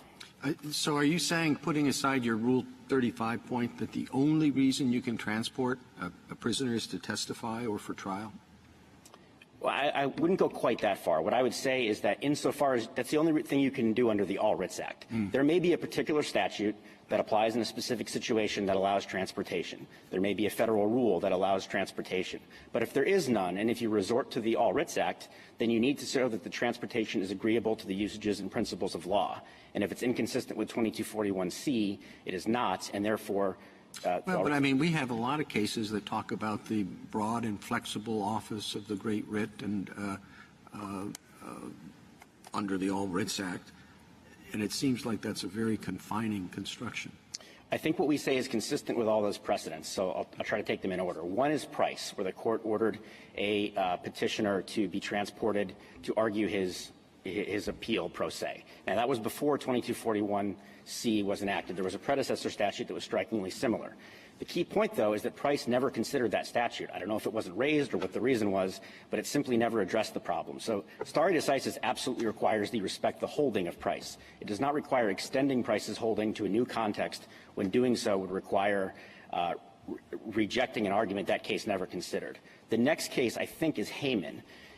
Hayman comes out exactly the same way under our theory, though the reasoning would be slightly different in light of subsequent legal developments.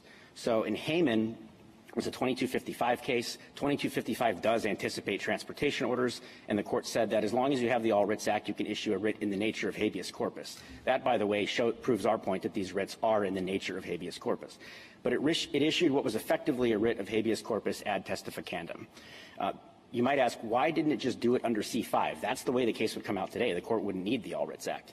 The reason it didn't invoke C5 is because at the time, courts had assumed, and Hayman in fact assumed, that a different statute, 2241A, prohibited courts from invoking 2241C except with respect to prisoners located within their jurisdiction. Years later in Carbo, this court clarified that that was not the case and that 2241A has no bearing on writs issued under C5. So Hayman comes out the same way, and Price came out differently under an old statute that it failed to consider. So I don't think this is contrary to any of those, and I do want to stress that allowing it under the All Writs Act would be inconsistent with the cases this court's announced in the years since New York Telephone that have attempted to rein in, shall we say, overly expansive readings of the Act. So in Syngenta, in Carlisle, and to some extent Pennsylvania Bureau of Corrections, the court has made absolutely crystal clear that when there's a statute or a rule that governs a situation, you cannot use the All Writs Act to evade that.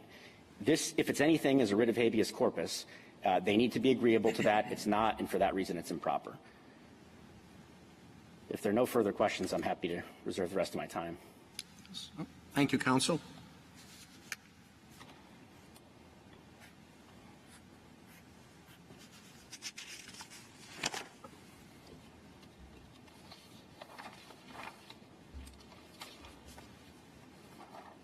Ms. Rees? Mr. Chief Justice, and may it please the Court. In certain rare circumstances, a federal court may order a state prisoner transported under the All Writs Act. Such an order can be agreeable to the usages and principles of law because it is analogous to numerous discovery provisions and consistent with the court's long-standing use of the Act to assist litigants in conducting factual inquiries.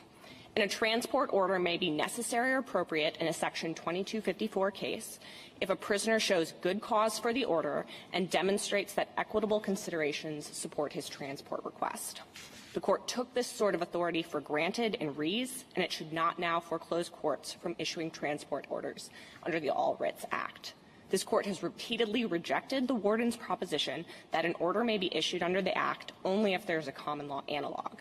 And the warden's sweeping assertion that Section 2241C governs all prisoner transport relies on an atextual reading of that provision and a misunderstanding of habeas corpus. I'd welcome the court's questions. If we don't have a common law analog, how do we determine whether or not the writ is agreeable to the usages and principles of law? So a couple of points on that, Justice Thomas. First of all, I think I'd urge the court in this particular case to take the sort of approach that it took in Harris, where when in a similar situation, when determining whether a 2255 petitioner could engage in discovery, and there weren't any applicable discovery provisions to 2255 at that point in time, the court looked to the federal rules of civil procedure. And I think that that is consistent with this court's general approach in this sort of situation. It's the court's been fairly limited when it finds something blocked by existing statutory law, and has only done so in a couple of situations that I'd be happy to elaborate on.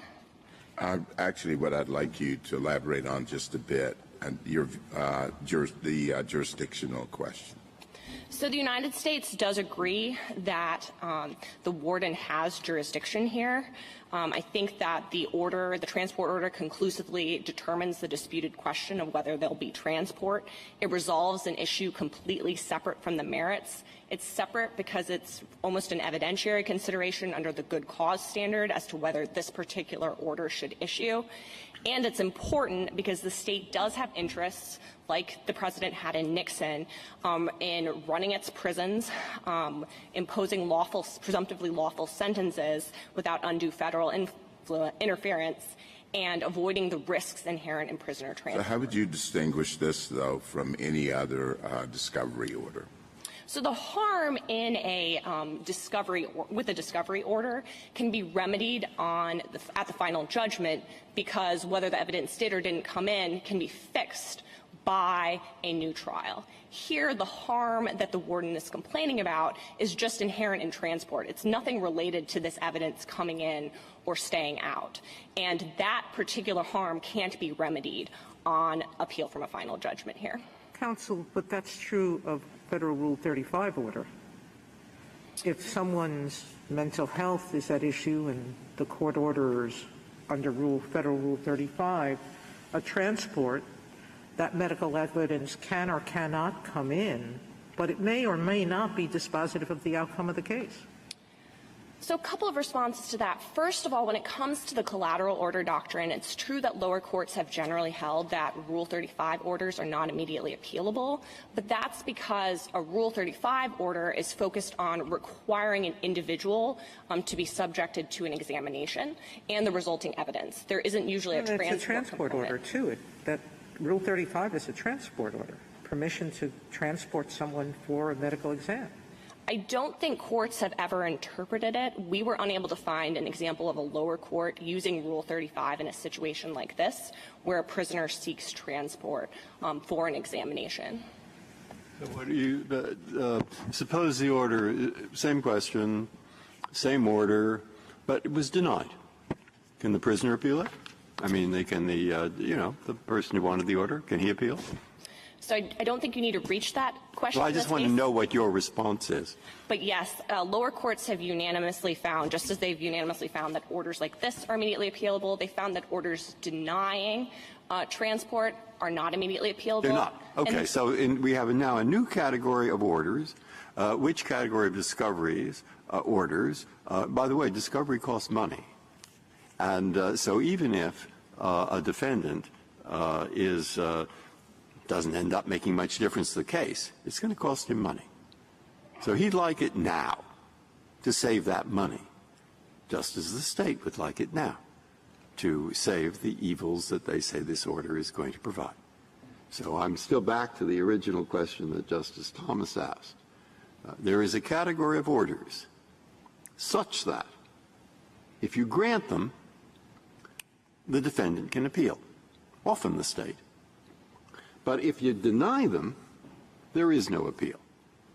Now, are there other things like that? Is that a big category, a little category? And by the way, there are other methods of appealing. You have 1292B, not perfect, but it's there. And you also have mandamus. So I'd like to know rather specifically what this category is that you're giving appellate rights to, collateral appellate rights, where one side can do it, but not the other. So, Justice Breyer, let me offer up a couple of responses to that. First of all, I think the category here would be orders requiring a state warden to transport a prisoner. That would be immediately appealable. But not a state order, not a discovery order, which requests that the state secretary of the Treasury go through records and provide the records that the person, we can think of dozens of things like that. So I don't know if you can limit it just to transport orders. So I think the court can limit it pretty easily to transport orders, and lower courts have had no problem doing that. And that's because the state and the warden have to incur normal discovery costs and burdens. That's not something that creates the basis for an immediate appeal. Okay, by the way, I just did think of one. I mean, what we would like is a person of the defendant's choosing, if you wish, happens to be the state, to go through the, what do you call it? Where they put the dead people. We'd like them to look at that. At the morgue? Yeah, the morgue. We want them to go through the morgue because there happens to be stuff in there that will help us win this. And the state says, you can't go into the morgue? My God. I mean, that's sovereignty and a lot of things. Okay, are they included or not? I don't think so, and again, that's because one of the interests, the state has a number of interests here, but one of them is the risks inherent in transport itself. Going back to the component of your question about whether there are other situations in which there are asymmetrical appeal rights, the Barnes Seventh Circuit decision that petitioner cited in their opening brief gives several examples of other asymmetrical appeal rights under the collateral order doctrine. That includes grants of qualified immunity, particularly partial grants of qualified immunity. It includes bonds in civil cases. The denial of a bond is immediately appealable. The grant is not. And in addition to that, there are certain First Amendment pretrial orders that are generally seen as immediately appealable if they're granted, but not if they're denied. Counsel, you had answered my earlier question. I asked about Federal Rule of Civil Procedure 35, and you said that's not immediately appealable. But it says, and it's the court where the action is pending may order a party whose mental or physical condition, including blood group, is in controversy to submit to a medical exam. The court has the same authority to order a party to produce for examination a person who is in its custody or under its control. So if you start by telling me that the All Writs Act, we should look at the federal rules to guide us on what is permissible or within the usages of law, doesn't that tell me? I think that Rule 35 is a good analog, along with other rules of federal civil procedure and federal criminal procedure. If this is not subject to collateral attack, why would this order be? Again, it's in the exact same issue. So I disagree that it's the exact same issue. I think orders requiring a warden to transport a prisoner. The court has the authority, I'm reading it, to order a party to produce for examination a person who is in its custody or under its legal control. That's the transportation order in my mind, and the rest of it, take my word for it, just requires that the notice of the motion tell you where, when, and by whom. So again, courts don't generally view that as a transport order. It's never been applied to require a warden to transport a prisoner. To the extent it's required, an individual, a parent, for example, to produce their child for a physical examination, that doesn't raise the same sort of state. On behalf of the United States, you're saying that under Rule 35, any order issued under Rule 35 to a warden would be collaterally reviewable. If it ordered transport, I think that it would, and that's consistent. How about if it's just an order of go here and be examined? If it's an order, an examination that could occur in the prison, I don't think that would be a transport order. It wouldn't be immediately appealable. Okay. Oh, well, by the way, that order happens to ask the state to produce John the Tiger Man, who is the most dangerous prisoner they have ever discovered.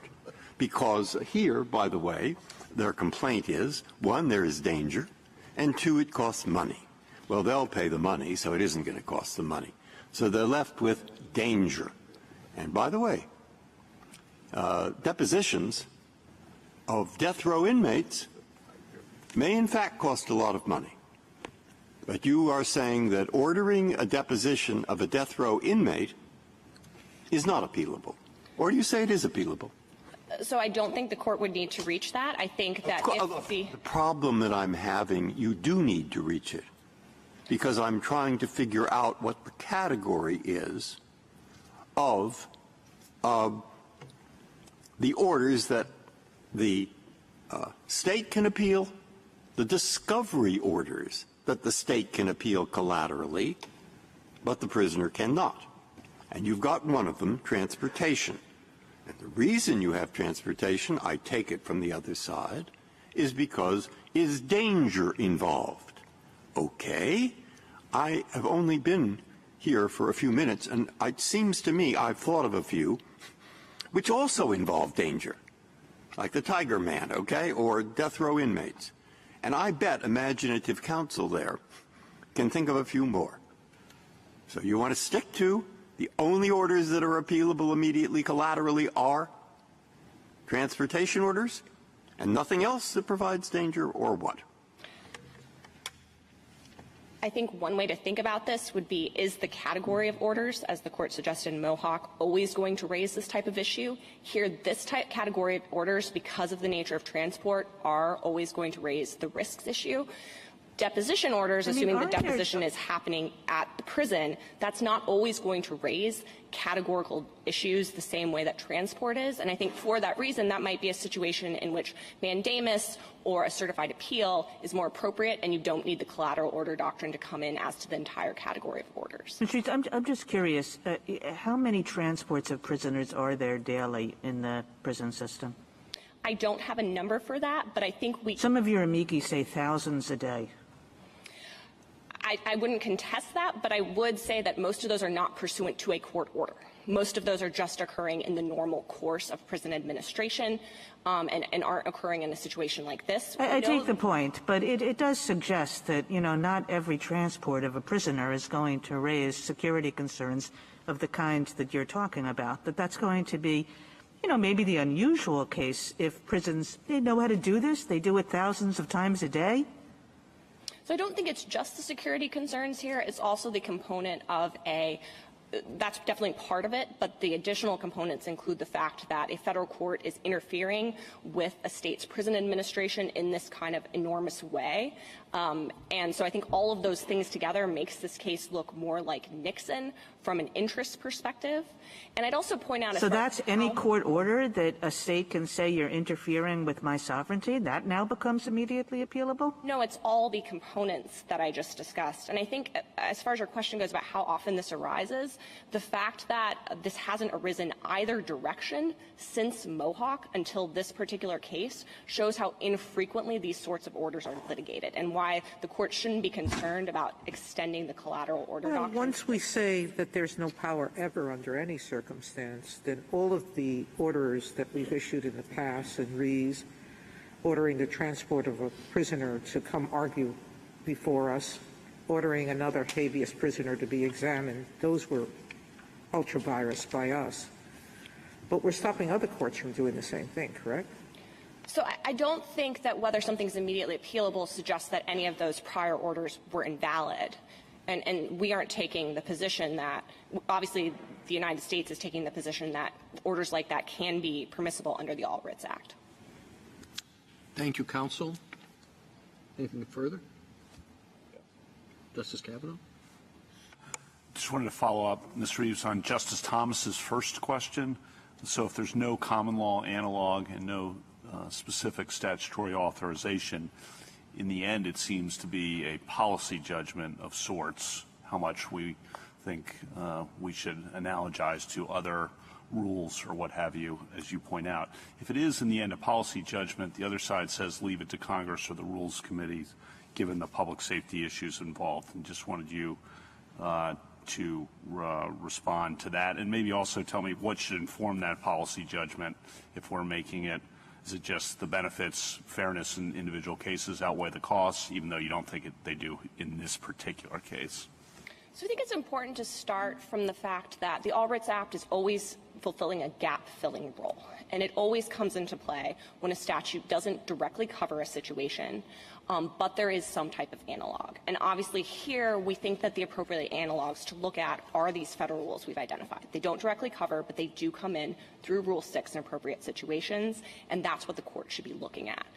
As far as whether the court should feel uncomfortable here in this particular case because of policy considerations, I think that isn't quite the role for the court to play here. I think the court has to ask, is there a gap that we can fill, and whether the components of the All Writs Act are in fact met here. And I think that the court should look at analogous cases, again, like Harris. The court there, discovery rules at that point in time didn't apply to 2255 cases, but the court said that it could still engage in gap filling in that particular situation. And if you're worried about the transport component here and the dangers, as we explain in our brief, we do think that part of the necessary or appropriate consideration courts should take into account are dangers related to that. And if the court wants to say something along those lines here, that courts need to take that into account before issuing one of these transport orders under the All Writs Act, that they can do that, and this court could do that to make that clear. Thank you. Anybody have anything on this side? No? Thank you, counsel.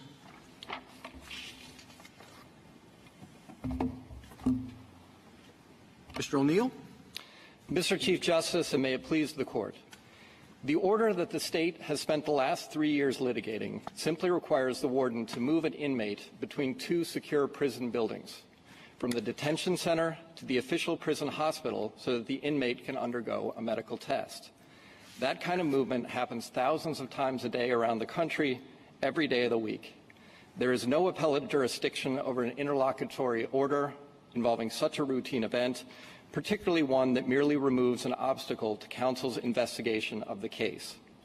To allow the appeal to proceed now would require a dramatic expansion of the Cohen doctrine, despite this court's consistent efforts to narrow it. If this court does create a new Cohen category, it should affirm. There is no basis for petitioner's novel rule that the All Writs Act can never be used as authority for a prisoner transportation order. For 3/4 of a century, this court has approved of the use of the All Writs Act in habeas cases, and specifically for the purpose of ordering prisoners transported. To adopt petitioner's categorical argument, this court would have to repudiate at least 3 of its own decisions, cast serious doubt on federal court authority in a wide range of other contexts, and change the basic approach that has characterized the All Writs Act for the last 200 years. Once this court concludes that the All Writs Act permits prisoner transports in some circumstances, the only question left is whether the Act permits a transport in these circumstances. That is a classic issue for the district court's discretion, and the Sixth Circuit correctly held that there was no abuse of discretion here. But if the court adopts a standard fundamentally different from the one the courts applied below, the only appropriate resolution would be to remand so that the district court, which has the competence and the familiarity to untangle fact-bound questions, could address it in the first instance. I welcome the court's questions. Do you know whether you're going to use whatever it is you find from the scan in a habeas proceeding?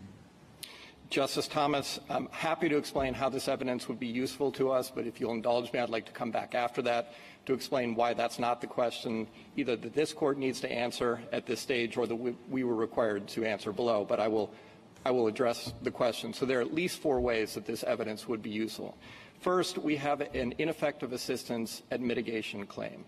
The jury never heard any evidence about the effect of a point-blank gunshot wound on Mr. Twyford's cognition and therefore his culpability. They didn't hear anything about that because counsel never bothered to investigate it.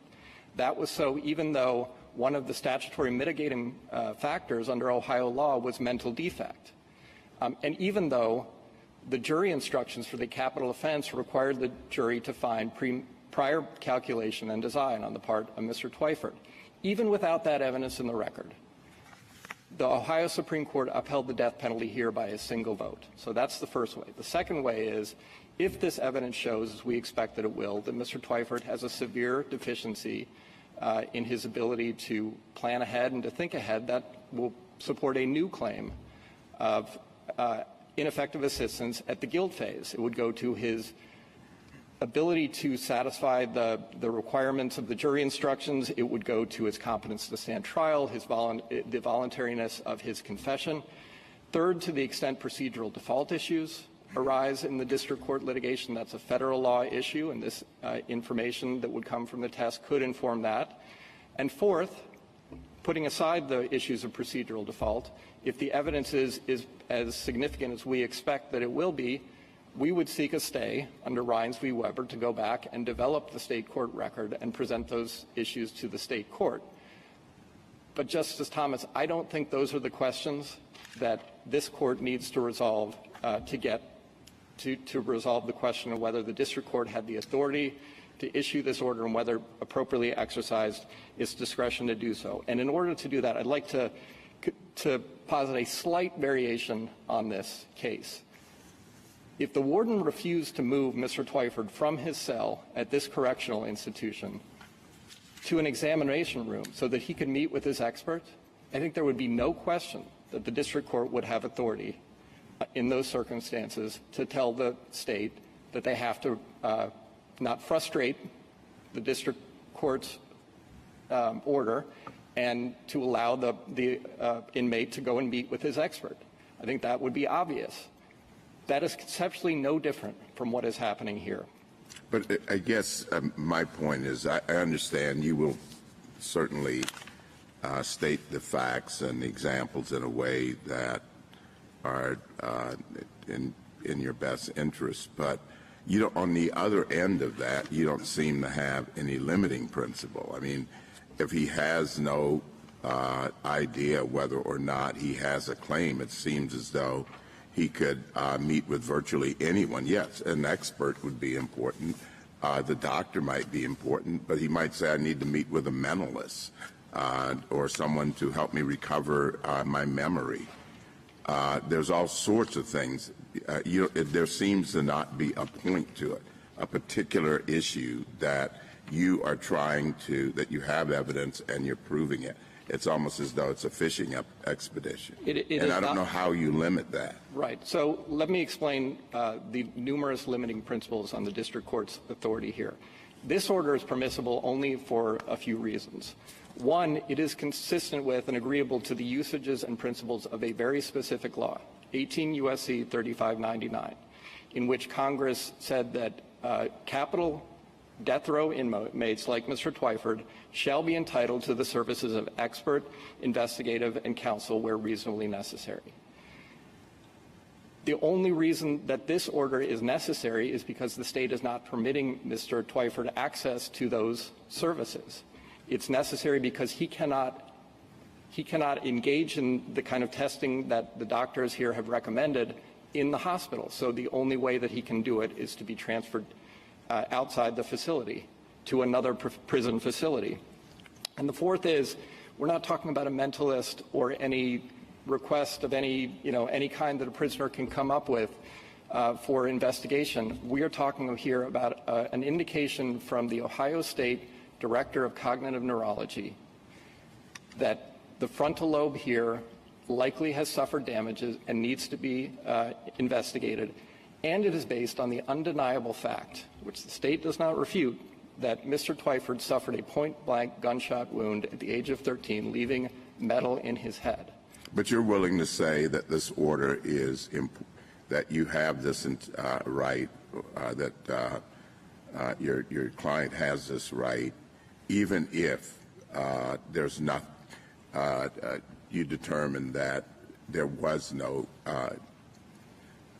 negative effect on his mental capabilities as a result of this? We don't know the answer to that yet because the test has not come back. We think that if the court is going to take this almost like a motion to dismiss and evaluate whether he would be able to show, whether he'd be able to be entitled to relief, then it has to assume that the test shows the severe harm. And if that's the case, then it just seems a little inconsistent with how constrained we have been in the under ADPA. And it just seems that this goes beyond what we've done in Cullen and Pinholster and some of the other cases. So, Justice Thomas, let me explain why I actually think this is consistent with what this court has done. The United States says you need to look here to an analog to this kind of order in order to place it within the usages and principles of law. The court is not writing on a clean slate here. There is a broad spectrum of types of factual development that take place in the district court. At one end is the inquiry that happens in cases like Pinholster and Shiro v. Landrigan and 2254, where the petitioner, where the inmate is seeking to introduce known facts in evidence. We are at the opposite end of the spectrum. We're not at discovery. The state hasn't even answered the petition. We're at the investigation stage. And this court specifically addressed that stage in Iestas. It specifically addressed it in the context of 18 U.S.C. 3599, in which Congress intended for capital death row inmates to have access to these investigative services. And what it said there, despite Texas in that case advocating for Pinholster to play the gatekeeping role, this court did not adopt that standard. It didn't even cite Pinholster. Instead, it said that the standard is whether a reasonable counsel would regard the services as having likely utility. And that is much less demanding than the standard that the state is advocating here. Under Iestas, the standard is the underlying claim plausible? Is there a credible chance of overcoming procedural default? We satisfy. Counsel, on that issue, did you present to the court below? I didn't see it in any of your briefing. I didn't see it anywhere in the district court or circuit court's opinion. I only saw it in the dissent downstairs, below, that you had to bear a burden of showing at least that there's a plausible reason the evidence would be admitted. So where did you make that showing below? We did make that showing under the standard that the district court imposed, and we showed that there are numerous ways in which this evidence could be useful. No, that's different than whether it would be admissible, because that's what Justice Thomas was asking about Cullen versus Pinholster. There is an obligation that, on habeas to ensure that it's useful for some purpose. Right. Where did you make that showing below? We explained that, first, Pinholster applies only to claims under 2254d1. So if the claim was not adjudicated on the merits, Pinholster does not apply. To the extent we are presenting a claim that was adjudicated on the merits, D1 can be overcome, and we can show that the state court's adjudication on the merits was unreasonable. In addition, we can make these arguments as to procedural default. There are numerous ways in which this evidence may be useful, again, depending on what it is, despite Pinholster. We simply don't know yet how those questions are going to be presented because we are at the investigation stage of this case. This request arises in the context of counsel's investigation, which usually would take place entirely out of sight of a court. And I think understanding how this happens in the usual course explains also why this fills a gap and therefore is appropriate under the All Writs Act. So typically, a prisoner would go to a court seeking funding under 3599 for an expert. The court would determine whether reasonable counsel would regard that as having likely utility, and if so, would issue the order. At that point, the warden would effectuate the order, and there wouldn't be this issue. Mr. Twyford is unusual in that he has funding of his own for this test.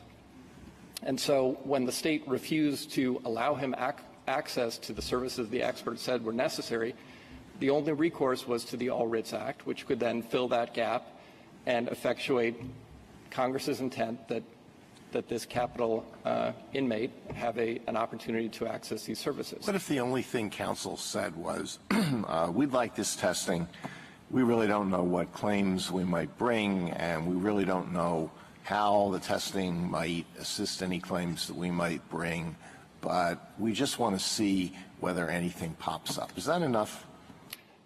Justice Alito, I think that likely would not be enough, and I think district courts, as you wrote in IASTIS, district courts have plenty of experience making the kinds of determinations that the IASTIS standard contemplates. Probably not be enough. You won't even. Okay.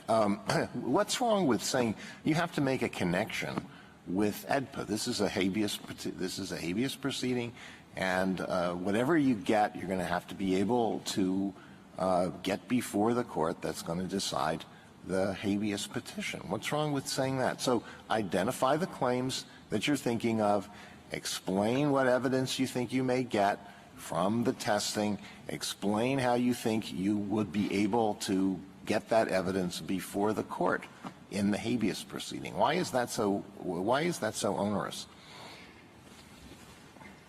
The way you just described the standard is not onerous if what is required is what's required in IASTIS, which is that the claims be plausible and that there be a credible chance of overcoming procedural default. What the state is arguing is for something fundamentally different.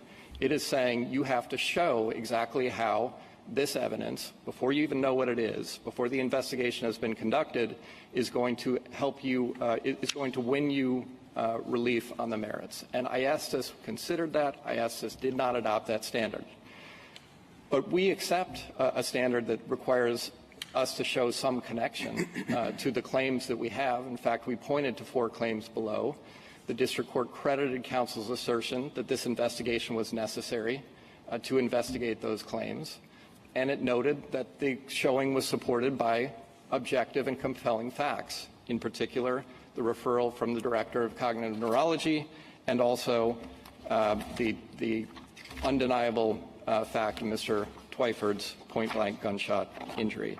May I ask you a question about your argument on jurisdiction? From what you said this morning, it wasn't clear to me whether your argument is that no transport order, that the granting of a transport order may never be appealable under the collateral order doctrine, or whether there's a lack of appellate jurisdiction here only because of the specific facts involved, it wasn't a long trip, etc. Which is it? This Court should not create a new category of appealable orders for transportation orders. So transportation orders are not appealable as a class under the blunt instrument of Cohen, where the warden believes that there is some egregious error by a district court. It can pursue mandamus. It can consider 1292B and seek a certification for the district court, or it can use the process that the state has held up today as the right route and go to the Rules Enabling Act process and seek to create a category that way, which is what the court in Mohawk said was the appropriate. So if we return to the Tiger Man, so suppose that the order is to transport the Tiger Man from one part of, all the way across the country for a period of treatment that's going to last for 45 days. And the district court says, and he's not to be shackled in a way that's going to make him miserable during this trip. That's not, you would say, well, that's, you can't appeal that? That's a great case for mandamus.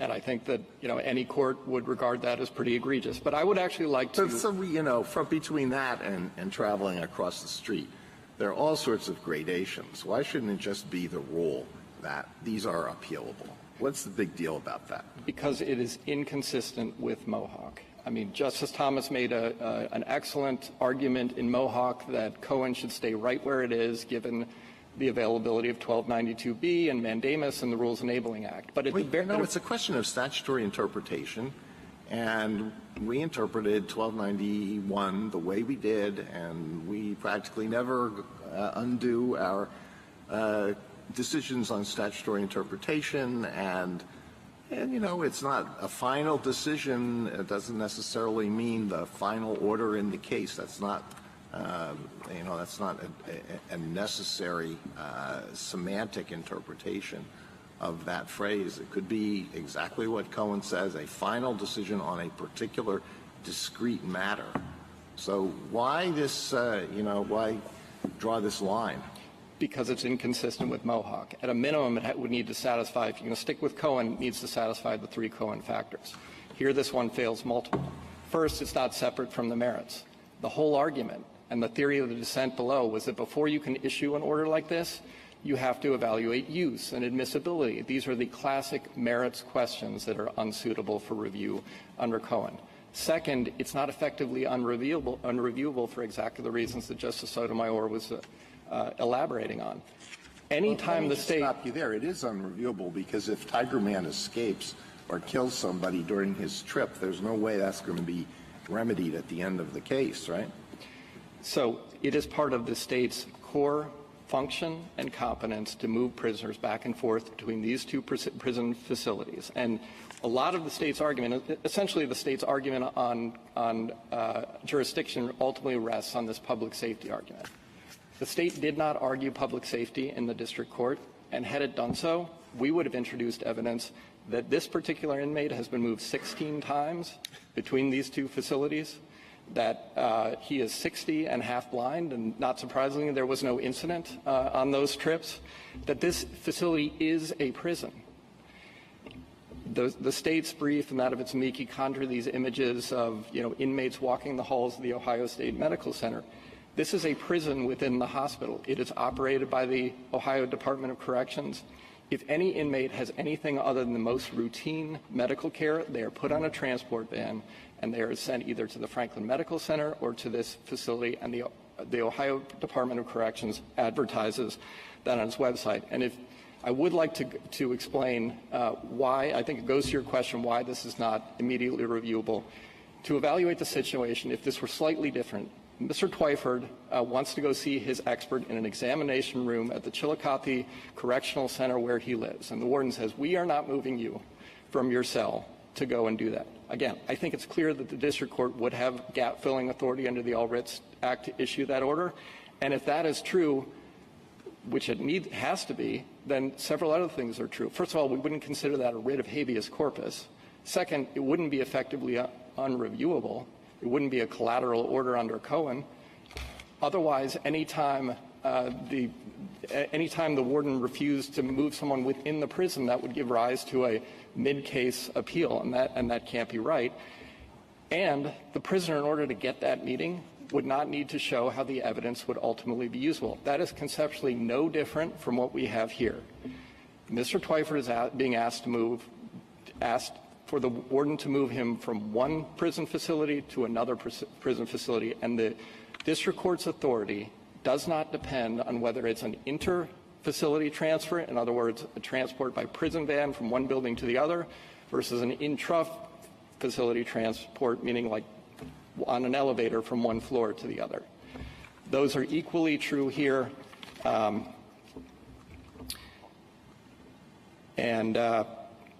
If the court has no further questions, I'm happy to rest on our briefs. Thank you, counsel. Thank you. Rebuttal, General Flowers.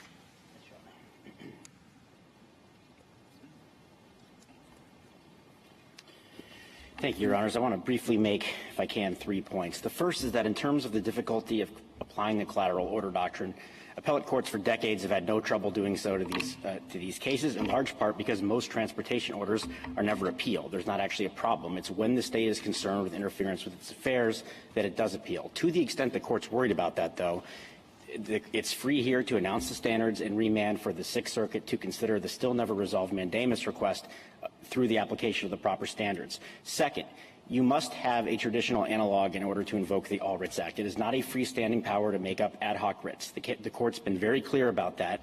And if you hold that there is such a power, you'll be contradicting those and inventing a rule with no limiting principle, as Justice Thomas noted. As best I can tell, Twyford believes the All Writs Act allows courts to do anything that may have some speculative benefit to furthering the resolution of a case. The court has never adopted so freeform a version of the All Writs Act, and it shouldn't do so here. That's especially true because, as this court recognized last week in Brown v. Davenport, the history of habeas law shows that the tendency to interfere with the state's core sovereign power to punish crime, if the court does not carefully police the boundaries of the doctrines that permit that, they tend to expand and expand and expand. And I can assure you from my experience in this field, there will be a habeas bar eager to expand whatever door you leave ajar to make it as open as it can possibly be. And that brings me finally to the question about what's the big deal. Prisoner transportations happen with some regularity. There is a world of difference between the state deciding in its own exercise of its management of its prisons that transportation is warranted and can be done safely, and a federal court interfering with the operations of our government and telling us when and how we can move prisoners. Under our rule, the All Writs Act does not permit the courts to do that. Courts can do so only when a rule or a statute specifically permits them to do so, when Congress or this court have decided that the benefits outweigh the risks. That is the rule the court should adopt in this case. If there are no further questions, I can sit down. Thank you, counsel. The case is submitted. The Honorable Court is now adjourned until tomorrow at 10 o'clock.